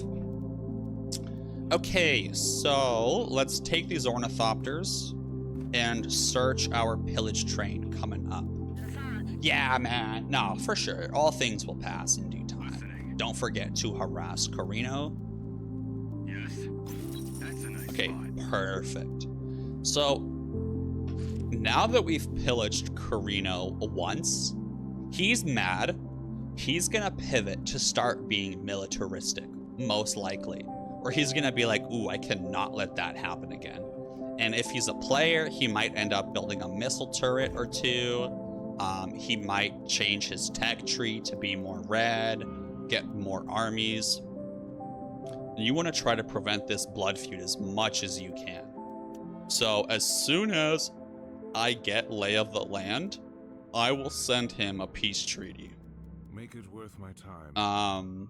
And with AI, it doesn't matter, but with players, it does, right? So maybe as soon as you do this, you type in chat and you just say, hey, Carino, can we peace now? And I'll go attack someone else. And he will most likely be like, sure, dude, yeah, please.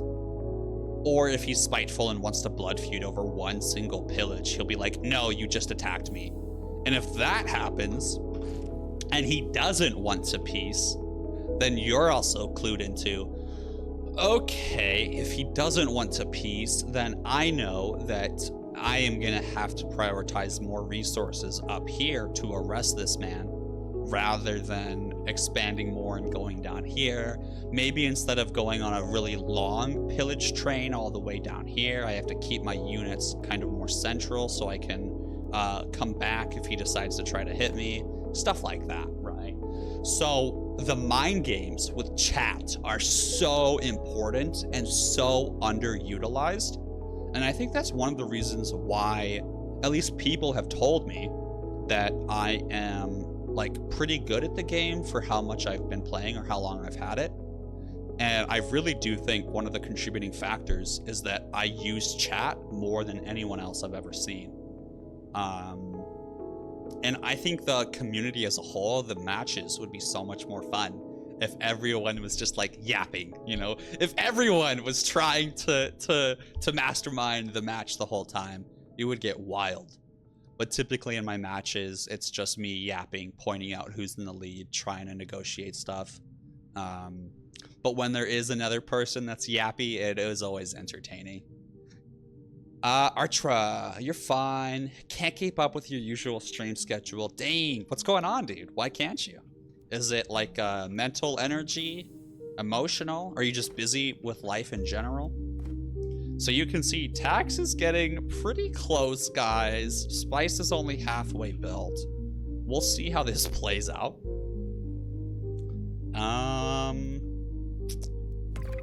Oh, okay, so here we can see this doodad coming. What do you want? So let's see if he will get shot at by my military approaching it. Okay, quick, before I forget. Oh my god, this is a great opportunity. This dude showing up is not random. It is kind of random, but it's not entirely random. he comes from somewhere, and that somewhere is a siege. And so you can use probe setup to advance detection of any siege in the region. So unless you're going for a crazy cross-map rush where you put one of your first agents into Spacing Guild to get to level 1 so that you can buy the supply drop,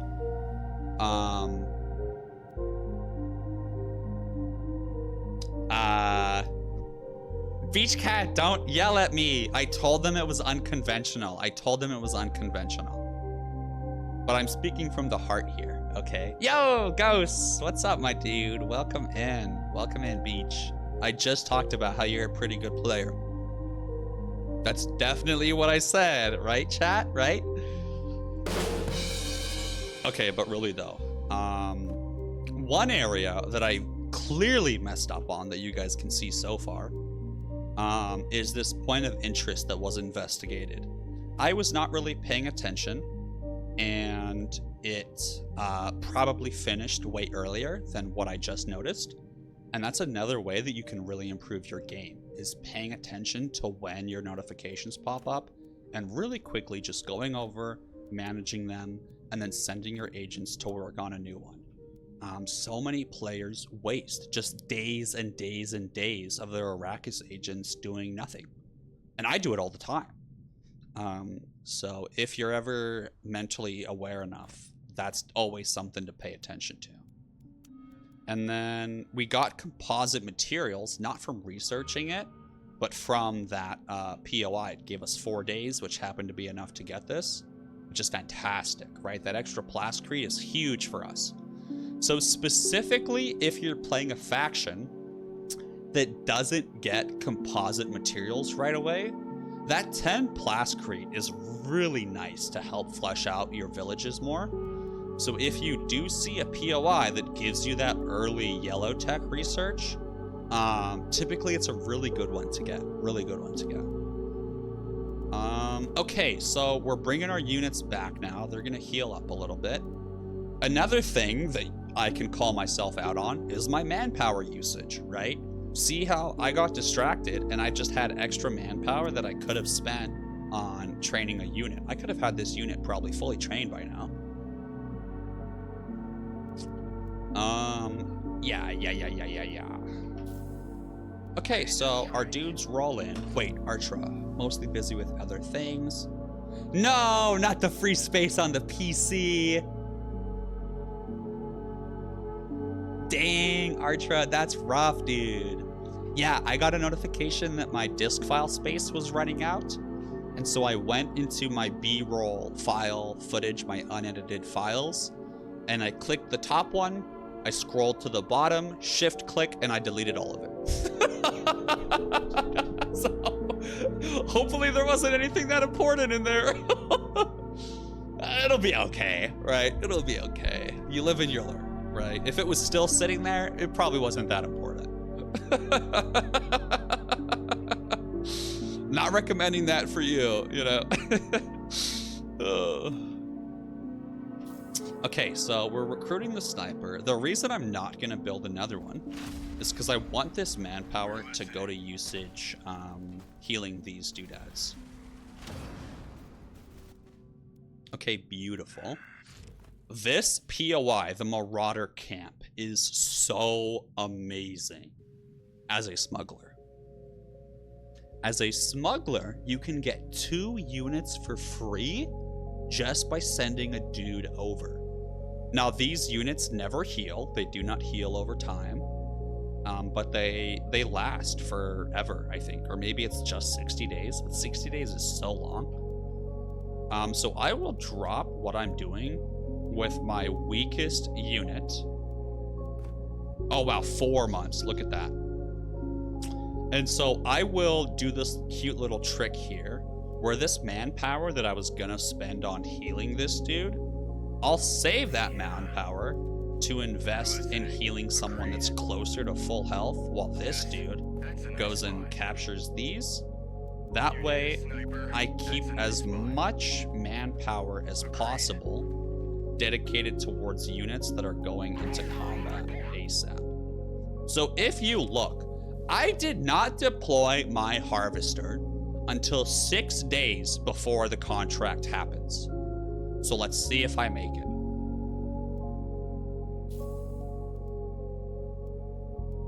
Okay, so these dudes are all healed up. We're coming up on 58 authority. 65 is what we need to capture, or 54 is what we need to capture another village. So now that we've discovered more, let's look at their quirks. So these quirks, economy building resource is good.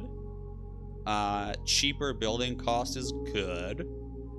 But this is more so for late game, because once I get these flames, it's going to be really good for my fuel cell factories, so that I can then build like the military booster or the spacing guild branch and build stuff like that for cheap. But in the early game, this is really good because it's going to allow me to build an extra recruitment office, and it gives me more production, and it gives me more resources for pillaging. And it gives me more plascrete, and I'm so bad at getting plascrete. Unfortunately, I already got this plascrete village.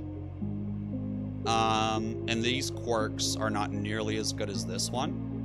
So if I had waited a little bit longer to capture and done more scouting, definitely would have chosen this one first. However, due to the situation that I'm in, as smugglers, you really don't want that many villages. So I would rather just go pillage it. I'll miss out on those benefits. It's unlucky that I found this one first. It is what it is.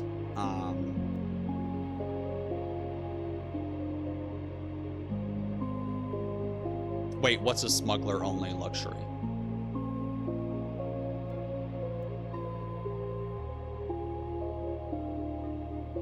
Oh, yeah, because other ones, right, it increases as you get further from your siege. So because this is 2 territories away, this would cost more for other factions compared to this one because it's only 1 away. But specifically with smugglers, your next village doesn't change its cost dependent upon distance. So here, just for an example, we'll send these dudes over here to search this special here. Yes. And then because I know these dudes are gonna spawn here, I'll start my fighting here. We're going. And then keep in mind, we want to go back to this idea of minimizing waste, of getting the best return on investment. So look, we're gonna make almost double tax, and we built our spice field as our 3rd building with a delay.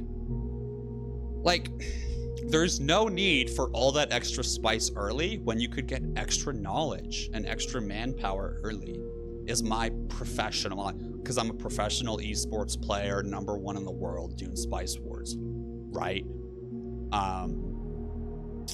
My opinion is correct, always. And so, Listening. We'll stay here. instead of going and fighting with these dudes right now, I'm gonna wait a second. And the reason I'm gonna wait is because if I attack a village that has 3 militia and I attack with 4 units, it's 4 against 3. Let's just pretend that I take, let's just magically say 25 damage, right? But if I were to attack that 3 militia with 7 troops, I would only take like probably 5 or 10 damage because of how much faster I'm going to murder them with that extra DPS from those additional units. And so even though you're attacking a little bit later, you're attacking with more overall manpower to where you're going to have to spend less manpower on heals in the long run, to where sometimes a little bit of a delay is good. Now looking at our council, this is where things can get interesting as well, because dependent upon what faction you are, you're going to care about different things. Me, as smugglers, I love private mandate. Oh, give me that immediately. The issue is Harkonnen loves private mandate. and Atreides and Carino know that I love private mandate. So they're probably gonna all as a lobby agree, hey, let's give it to Atreides because Atreides can't pillage. So it's like a little neutralizer effect. Or maybe infrastructure control. Let's look at this one. Cheaper building slots and construction costs.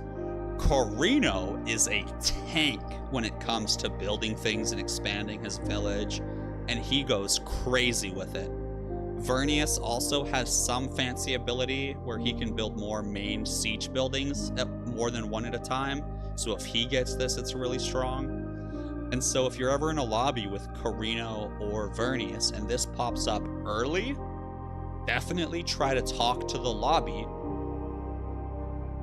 Oh, and you don't think it's great on Carino? Wow. Well, I mean, I'd love to hear your thoughts. Tell me about it. I think it is. Oh, sure. Yeah, they have the highest plastery. And maybe in the late game, completely. Yeah, in the late game, I agree. But I mean, early game, it lets them just stack so much faster, my dude. And so this is also where chat might come into play and the mind games come into play. Because you might think to yourself, okay, Harkonnen has more votes than me. He's probably gonna go for private mandate. I have only 125 votes. I'm worse than everyone. Atreides is probably gonna want to go for more authority. Beach Cat, I completely okay, Vern, 100% scariest, yes. I completely disagree with that sentiment in the early game. In the early game, Carino is the scariest to have infrastructure control after Vern. In the late game, yeah, I don't think it matters that much. Okay, and so then with private mandate here, all things to consider, this is where chat comes into play. You know, you could message Harkonnen, type in a chat really quickly, hey, do you want private mandate? And if he says yes, then maybe you just don't vote any of your votes on it and you let him take it. And then you know to save your votes for something else. Me personally, I almost never spend any votes on the first council as smugglers. There's other strategies with other factions, specifically for smugglers. Not strugglers. I like that. That's what I should call them from now on, the strugglers. I like to vote nothing. And then I honestly forgot that I was playing against AI. And so, yeah, I easily could have won this vote. But I'm trying to talk to you as if it's players, right? And so I like to save my votes because directly after the council is when I typically will get lay of the land. And then that is when I will send out all my peace agreements and all my knowledge treaties. So I could end up missing the bribe if I get unlucky with a worm or a storm. Almost never happens this early, but I don't know, I guess it can. And then if you look, right, this building has just been sitting here. Absolutely, I could have built a building on this sooner. I mean, I'm at 300 plastery right now. What a waste, right? I could have had a building fully built right now. And that's what I'm trying to talk about with maintaining your economy at like a net balance of 0 in the early game. And so then as smugglers, you know, you can't go wrong with some more manpower. I'm all ears. Okay, so POI investigators. Wait, what's the smuggler only thing? And Hark. What am I saying incorrectly? What's only?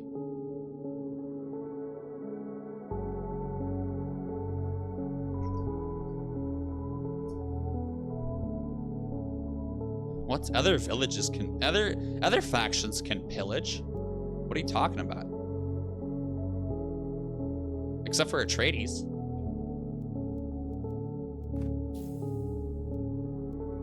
You need a sniper?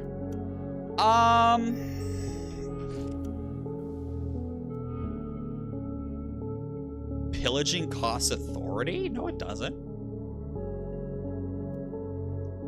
What are you saying right now? Oh, yeah. You can only pillage as far as water allows. Yes. Yeah, absolutely. Absolutely. No, so it definitely is harder for other factions to pillage because as smugglers, if something goes wrong on my pillage train... Oh, I see what you're saying now, Beach Cat. With smugglers having access to illicit methods, where in the late game we can pillage all of our buildings and then it doesn't matter that we've pillaged them, we don't have that extra authority cost. Okay, I see what you're saying now, Beach Cat. Very, very good point to bring up. Thank you so much for saying that. Great point. Yes, if you are not a smuggler, do not pillage villages that you plan on capturing at all costs. Because once it's pillaged, you're stuck waiting for what, 90 days for the authority cost to go back down to its regular amount? So you're cooked.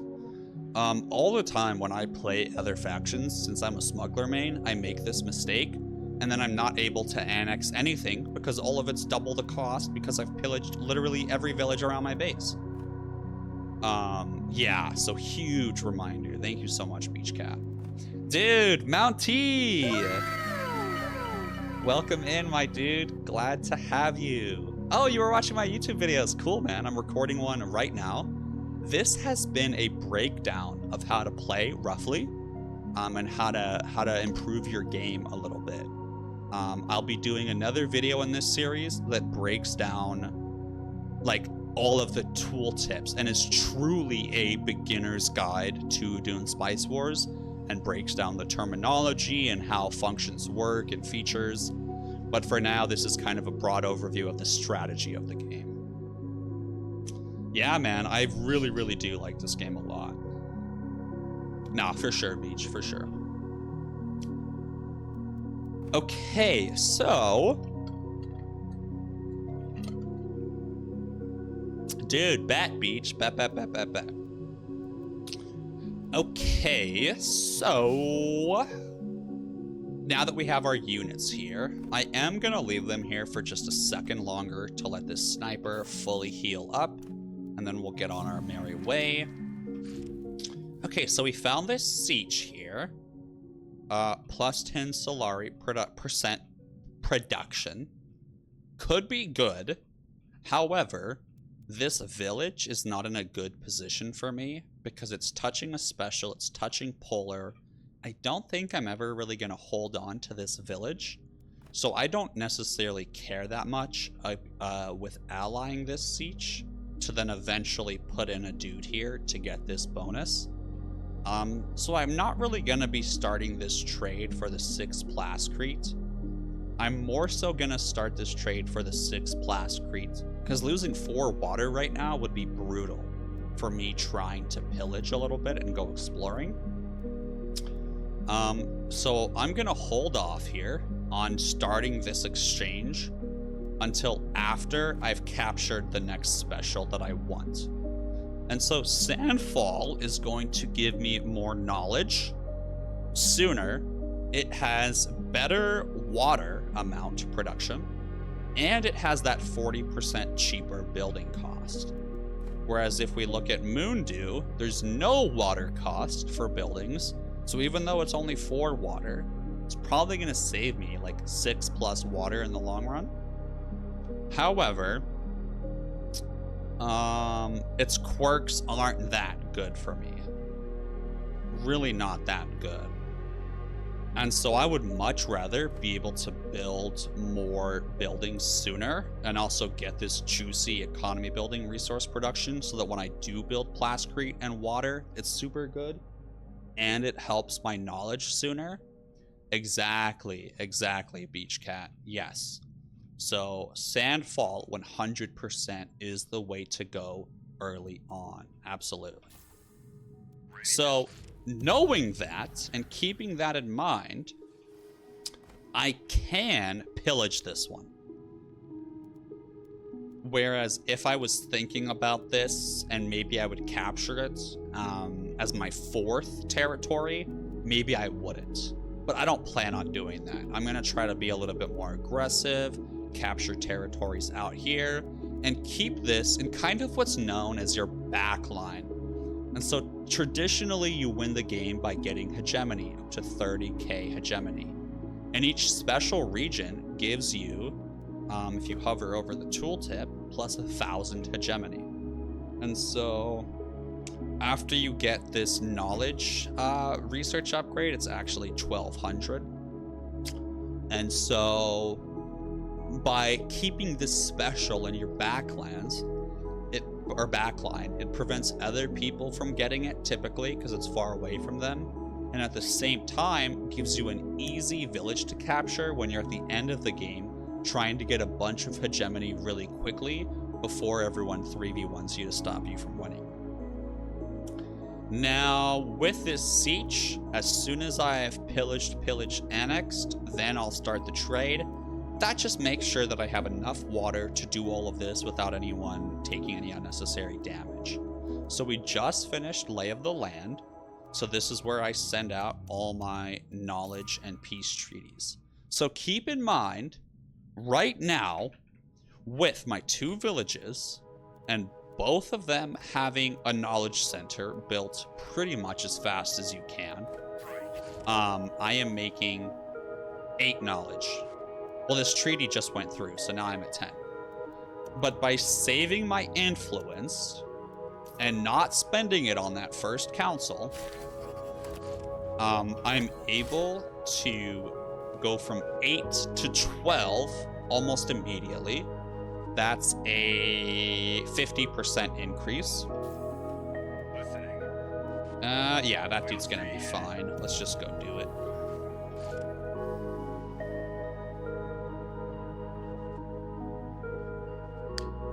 Interesting beach. Interesting. I do like that idea.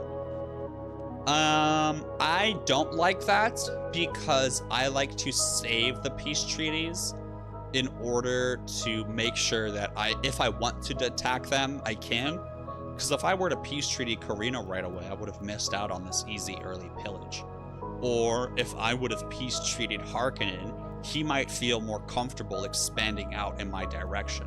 Or if I peace treaty Atreides, he might feel more comfortable researching economy instead of military. And then another thing too is I'm not in the Landsraad Council right now, and whenever you have a peace treaty, every time the council happens, you get +4 Landsraad standing per peace treaty you have. Whereas, because they start in the Landsraad Council, they will get that +4 treaty bonus, and I won't. So, to me, the treaty's just not worth it until I have the knowledge treaty. No, but Beach, you're absolutely correct, right? If that's your strategy in your game, 100% that can work for you.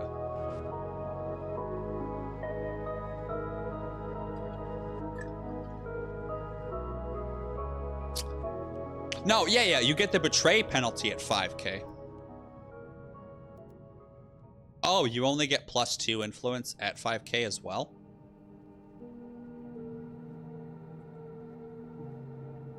Wait, hold on. Clarify that for me. What are you saying right now?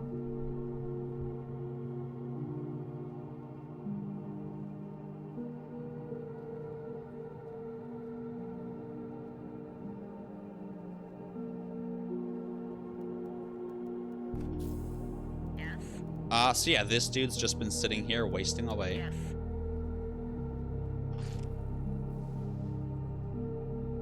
Oh, is there a bad delay today? That's so interesting. Lately, my stream has had almost no delays, so I stopped really paying attention to one. I'm sorry, I didn't know there was a bad delay today. You need a sniper. Okay, so then one other thing I want to talk about is your agents. So here you can see that I'm getting 2% plascrete global production increased per information level.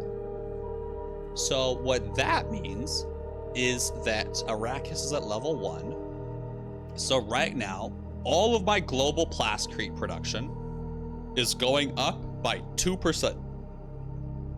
So here you can see my engineer, my Lena with my engineer trait is giving me +2 plascrete. You can see that here in my engineer right here, okay?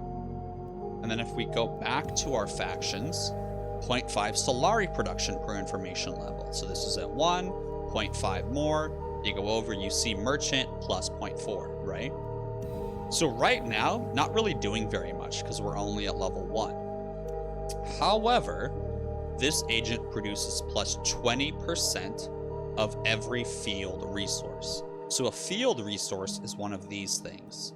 So Chom gives you plus 10 money. This field gives you plus 1 influence, this gives you plus 1 manpower, and this gives you plus 1 authority. So what's super spooky about this is 20% of 10 Solari is just 2 extra Solari, who cares? 0.2 extra manpower, who cares? And 0.2 extra influence, who cares? However, an extra 0.2 authority is massive, right? Because I mean, if you do the quick maths, that's I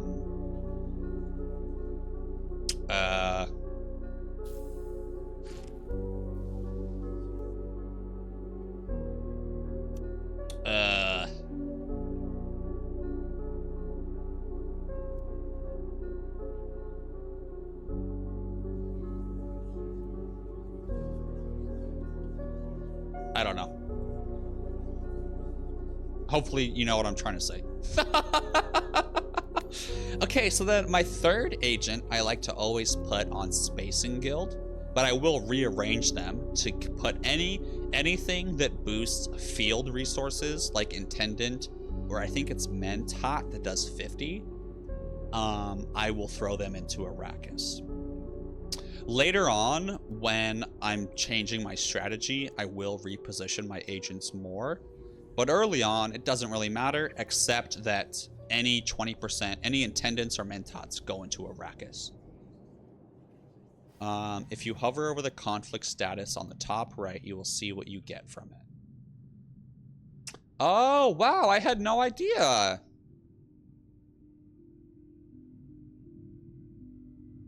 How fun.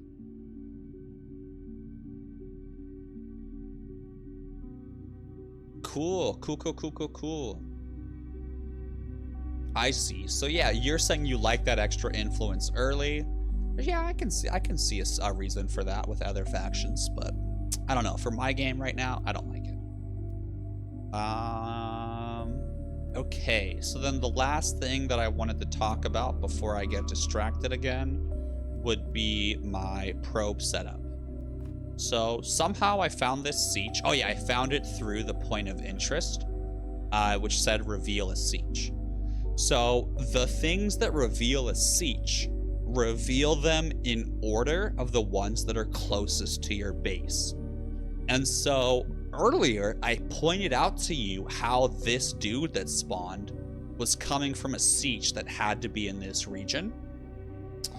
And so if I was good at this game, I would have used my probe setup to find this siege before I resolved the POI that revealed the siege, because I knew there was one here, and I had my probe set up to use it. So if I had done that when I used this discovery, it would have shown me a different one that I currently have no clue to as where its whereabouts are.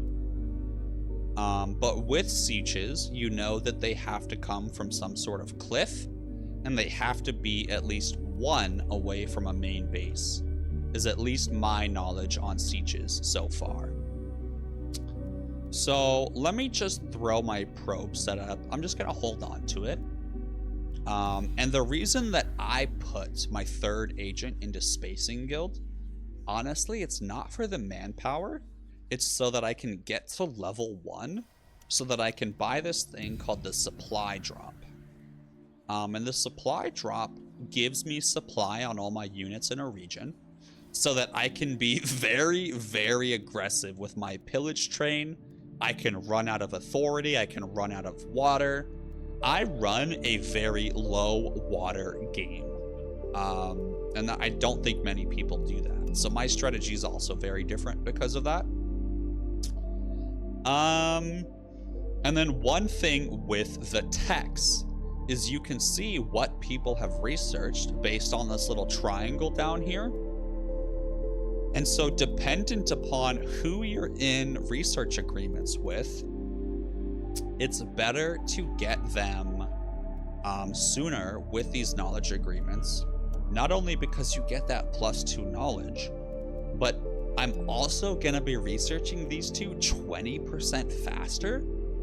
So it's just such a detriment if you don't get lay of the land and get these knowledge agreements going sooner. People make arguments for going Baron's lay of the land first in order to benefit from the knowledge agreements so much sooner. But I find that I just love my agents more and my foot in the door benefit. Yes. Okay, so let's see. Let's clear out our thingamabobs. Ready to strike. Oh yeah, I forgot I need to pick new tech. So Underground Network is fantastic. The only issue is that you need a lot of underworld headquarters for this to be effective. And I don't have really any underworld headquarters right now, so this is useless to me right now. I don't have many villages that I foresee myself needing to claim very shortly after pillaging, so I don't need to rush illicit methods. I did just fight Carino a little bit, and if he was a player, I'd be worried he's going to betray me or want to fight me. Even if he accepts my peace, I'm a little worried about it. And even regardless of all of that, typically as smugglers at least, you're always going to have organized looting be one of your very early techs. This is a smuggler only thing, and that's because of that extra 30% resources from pillaging sieges and villages. As smugglers, that's all you're doing, baby. You're just pillaging, baby, all day. Okay, so this is an opportunity for me to micro a little bit and send my melee unit to attack the ranged to make sure I give it that 50% attack speed debuff. And then let's see who this dude follows. Okay, this dude's attacking him. Once again, if I really, really care, I could micro a little circle and make him waste his attacks. But it's just really not necessary the vast majority of time. Like, don't beat yourself up over micros, please. Okay, so what did I tell you earlier about my Arrakis information agents? They're not currently searching anything, so this benefit of can be used to resolve discoveries is just being wasted right now. So thankfully I have this POI in a region neighboring one of my doodads. So let me get researching that. If I was Atreides, I have a hard time building up my economy in the early game. So instead of paying 300 for another ornithopter, typically as Atreides, it's better to go patch it up by sending a military unit rather than just getting the intel. Okay, so once again, let's get them ready to walk over. And you can make your units bubble up more by selecting individuals. So that's another way that you can get a little bit more of a death ball going. And notice what I said earlier too, I'm contradicting myself here. When I hit 80 spice, if I was playing seriously, I would have lowered this all the way down or nearly all the way down to make the most out of this exchange rate. Because let's see what it ends up being. Let's see if my prediction is right. Ready to strike. I'm all ears. Great. Okay, survival training's done. One of my number one flaws in this game is forgetting to upgrade my units with my armory. So I've gone entire matches where it's not until the very end of the game where I lose by a smidgen, where I'm like, oh, I wish I would have done this one thing differently and I would have won, and there was so many close fights. When in reality, if I go and check my armory, they were missing like such crucial, important upgrades. I'm not going to go into too much detail on the armory right now, but in my next video, I absolutely will. For now, what I will tell you is that each faction has its own benefits and curses in the armory, and you need to find out, I don't want to say the meta for the armory, but for the most part, there is an established meta for each faction's armory, and you'll only change it in rare circumstances. But that's something that is fairly well known and established, and you'll figure it out pretty quick. It's kind of obvious. And if it's not, that's fine. You know, there's plenty of Discord communities and guides out there you can ask for help from. Okay, so let's get this dude closer over here to help them out. Wow, let's go! So in this instance, me messing up and holding on to my spice for too long worked out great in my favor, because now the exchange rate has actually gone up. That's fantastic. Oh my god. I mean, I guess technically it can fluctuate between 1.5 and 2.5, so I guess it is truly random whether it's going to be worse or better on the next one.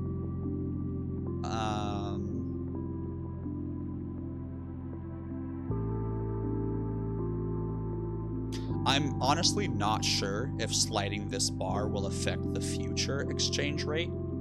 I know that sliding this bar can affect the chome price, apparently, but don't know if it can affect the upcoming tax rate. Alright, so we're gonna send my units over. And so even though I have 300 plascrete and I could spend 200 of it to get another building going, at least as smugglers, you typically want to hold off and only do 3 buildings in your first villages, because you struggle with plascrete and you need it to flesh out this 3rd village once you capture it. You especially need it to build your main buildings in your siege when the when you get to 2.5k hedge. And then the last thing that I'll point out, not the last thing, another thing I'll point out is these underworld headquarters. So I've been completely neglecting them. So remember how earlier I built one and then just moved on? Well, I can get 30% of this plascrete as Solari. And then he's making more knowledge, which is good because I already have a knowledge thingy. And then I love fighting Carino, so I'm probably gonna end up pillaging this again at some point. So to me, it makes sense to store 50% of the village's spice production up to 1,000. So if I build this now, and 2 months from now, I go and pillage this, well, what's 16 times 60? That's roughly 720 spice that I'm gonna get for doing nothing except paying 100 Solari, which is huge. And then if we look over here, I could build more underworld headquarters, but I don't want to do that just yet. The reason for that is because I want to save my authority to get my 3rd village, to get my cheap buildings and the special and the flame or fuel. And then once I have 3 villages, that's typically when I'll build a bunch more underworld headquarters, and spend my authority on that, spend my gold on that, and then build up my villages while I pillage. And then once I've kind of pillaged all of my immediate surroundings and am like kind of done with pillaging for the moment, then I will start saving up authority again and try to get another village.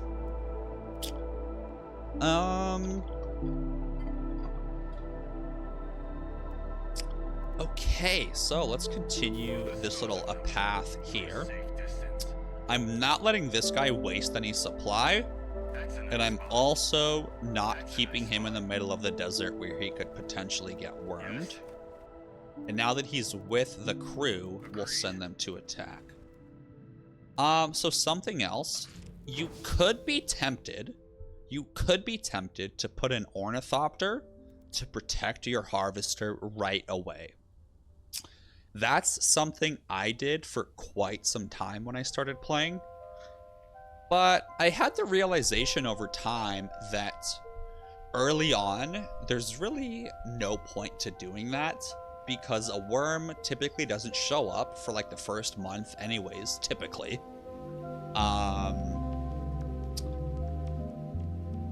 Your ornithopter will do so much more for you on auto recon than the benefit that you'll get from having a spice harvester not have to be recreated for, 30 seconds after it gets eaten.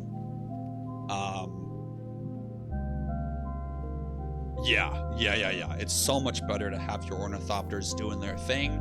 And only when you start putting crew in your harvesters is when I feel it's necessary to start having ornithopters on them.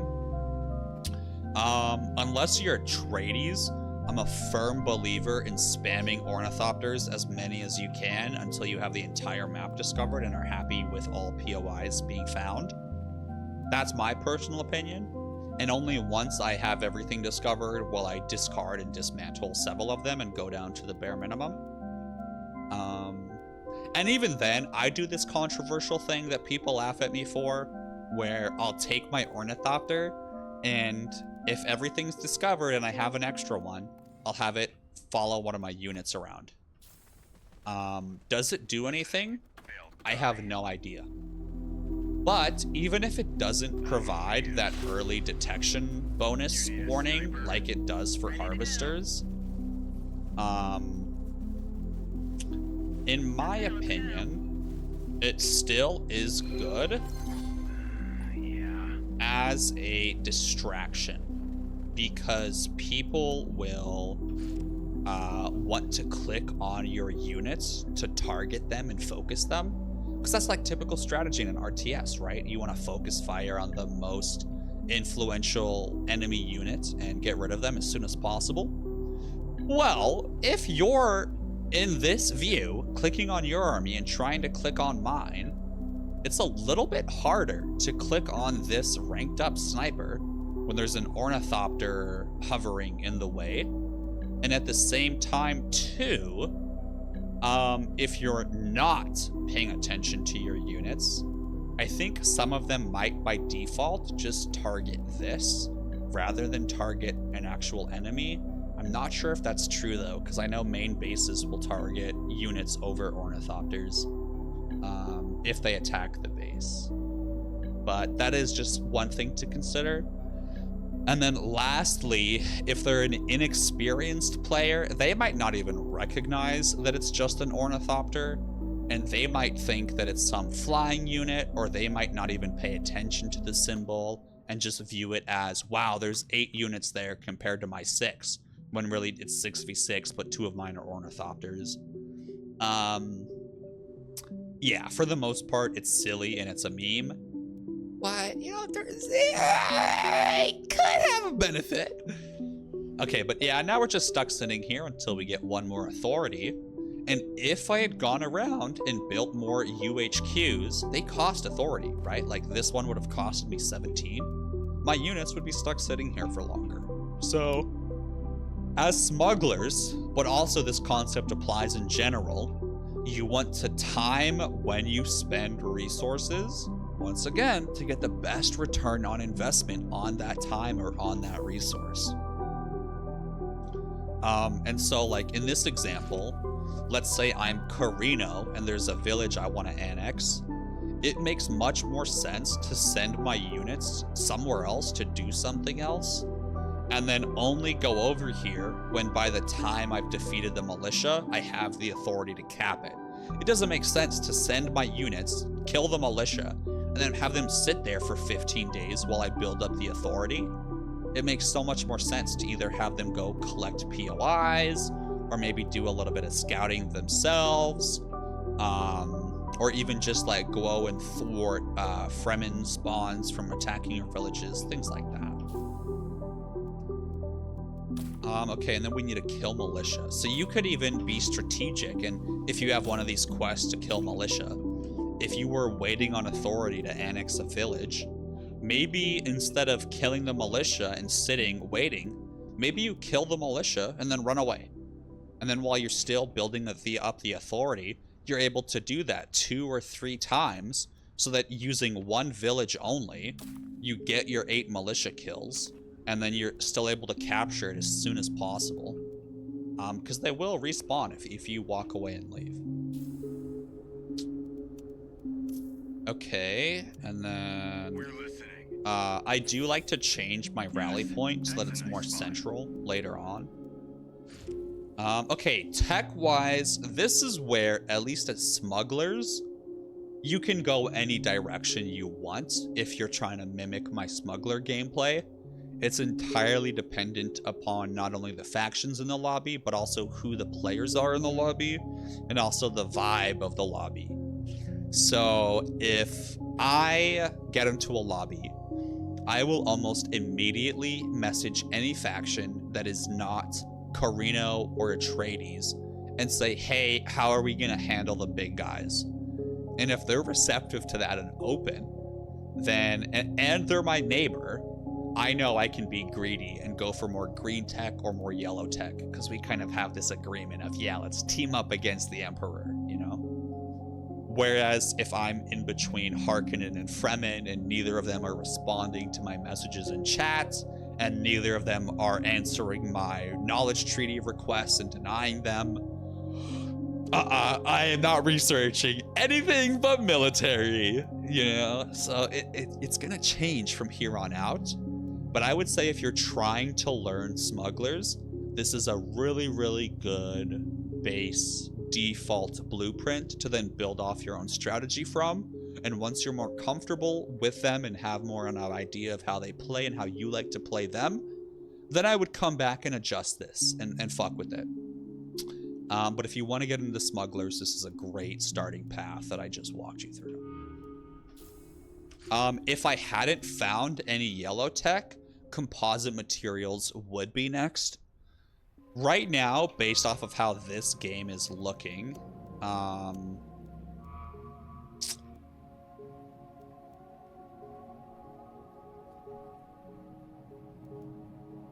well, let's just look at the map here. This spice field is probably going to be his. This spice field is probably going to be mine. I have 4 specials near my base, and they're all Stakhanov'd. Stakhanov means it's my counselor here. So I get a pretty nice bonus for having regions not have any neighbors. Well, these 2 are Stakhanov'd, not this one, because I got this one. Yeah. And then there's also Polar Sink here, so I could get Polar Sink as my 4th. And Polar Sink is always in the middle, and it's always the same, where it has like that water maker thingamabob ability. And it's always, it's always making this like hexagonal shape. So I think the vibe here is going to be a default win condition of hegemony. The reason for that is because definitely not political, because Carino and Atreides are both strong politically. Not Chom, because Hark is a good counter Chom. In the late game, Atreides is great at counter Choming. And in general, this guy makes enough money where he can hinder a Chom. Not necessarily stop one entirely unless he gets a good map placement. But he can definitely slow you down a lot. So having all 3 people in a lobby that can hinder, stop, or prevent a Chom entirely, yeah, Chom's not happening unless they're really, really beginning. And so that really just leaves me with hegemony. So keeping in mind that these 2 agreed to my peace treaties, and Carino will, with a little bit of bribery, since he's a bot, I can lean into a very aggressive hedge rush. And the community typically agrees on the term cook. And so when you say cook, it means you're making hegemony using the thing called a craft workshop. So a craft workshop is a building that generates 8 hegemony a day, and that can never be taken away. It's 8 permanent hegemony added on to your total. So even if you lose that region, or you lose some bonuses, or something like that, that 8 hegemony is yours to keep. And so you can get a crazy cook going. You know, you can pull out your Walter White. I've started cooking, 72 hedge by month 2 or 3. And then the entire lobby notices 3v1s me, takes back all of those territories, and I get massacred. But I was able to cook, like 2,000 hedge before they took all my shit back. Is that the most effective strategy? Definitely not. But was it fun for the meme that one match? Absolutely. And that's another thing that I really want to try to get you to understand about this game is it will be as much fun as you make it. And if you make it entirely about winning and you're only going to have fun if you win, you're going to get bored of this game so quickly and you're not going to have as much fun with it. So much of this game is enjoying the struggle, enjoying the brutality of how a worm can wipe out half your army just through sheer unluckiness, or you might be fighting the same person the entire match because they blood feud you, and these two people are fighting the entire match, or they're not fighting at all the entire match. So you two are stuck being weak while these two are being stronger and stronger the whole game. So you're just in this massive underdog position. And it's no longer about how do I be the first person to win. It's how do I stop the person in first from winning long enough so that I can become third place. And then the person that dropped to second, the new person that's in first, how can I coordinate with the lobby to stop them from winning, to give me enough time to get into second? Okay, so now that I'm in second, how can we stop the person in first, right? And it's just constant cycle of trying to get the lobby to stop the person in first. And sometimes that just won't happen, and sometimes there's nothing you can do. Sometimes you just get really unlucky with where you spawn. And in a lot of instances, you should take that as an opportunity to experiment, or to try a new strategy, or to see a new way of talking to people in the lobby, or see a new idea with a counselor and how it could play out if instead of rushing, Arrakis information, maybe you rush your faction information and go for an assassination. Or maybe you want to see if you can use operations differently that match and see what strengths or weaknesses they may have. Or maybe you just want to use that match to fly an ornithopter around and observe other fights, or maybe recognize and pay closer attention to how other players play, almost as if you're spectating and you want to try to gain some information that way. Maybe you take that as an opportunity to look through your villages and try to pay much closer attention to your quirks and use it as a match to practice your quirk game and optimizing that part of your gameplay. It's not always going to be about winning. You're not always going to win. I win maybe on a good day 1 out of 3, and that's like a really good day. On an average day, probably 1 out of 4, and on a poopy day, 1 out of 5. And that's just anecdotal. There's no stats to back that up. That's just off of like my memory. For some people, it's totally different. Okay, and see, I haven't been researching anything because I've just been vibing with you guys. I think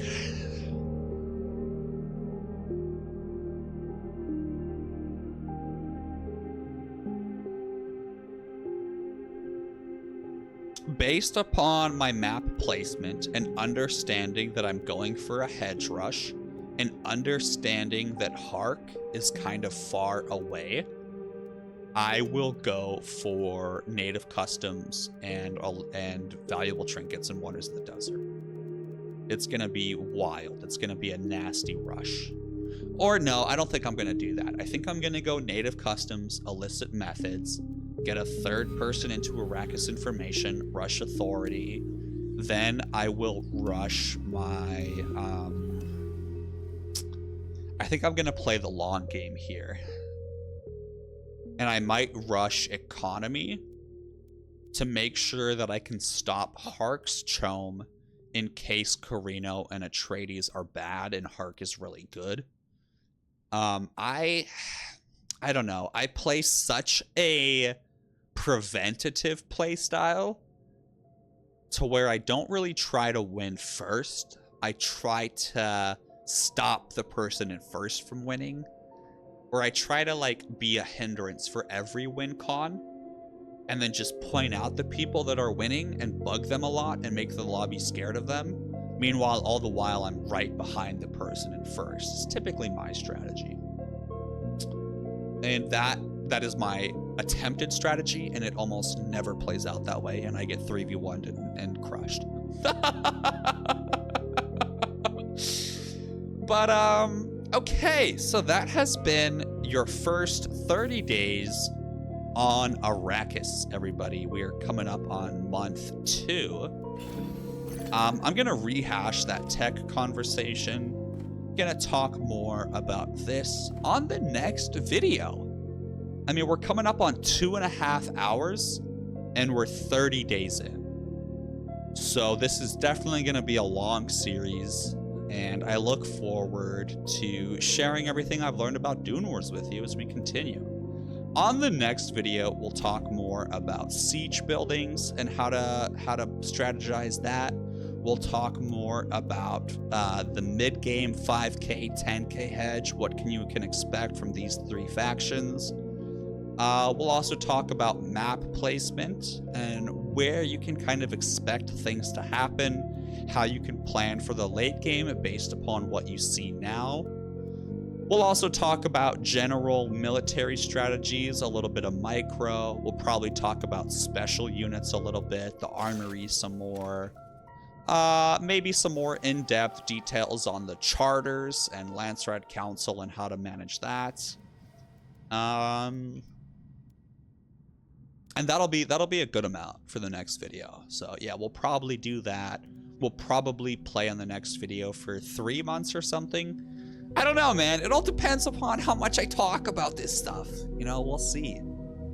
But for now, hey, if you found anything in this video particularly insightful, if you found anything blatantly wrong, let me know. You know, comment. Let's have a discussion about it.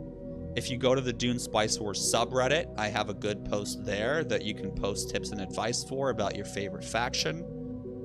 Feel free to join my Discord, join the Circuit Discord, and follow me on Instagram to hear about all my drama in my life and get an in-deep dive into my emotions and what I'm going through on the day-to-day. But okay, everybody, it's been a blast. Thank you for watching and hanging out, and I look forward to continuing our Spice Wars together. If you're still here, I love you guys, and I'll see you on the next one. Bye!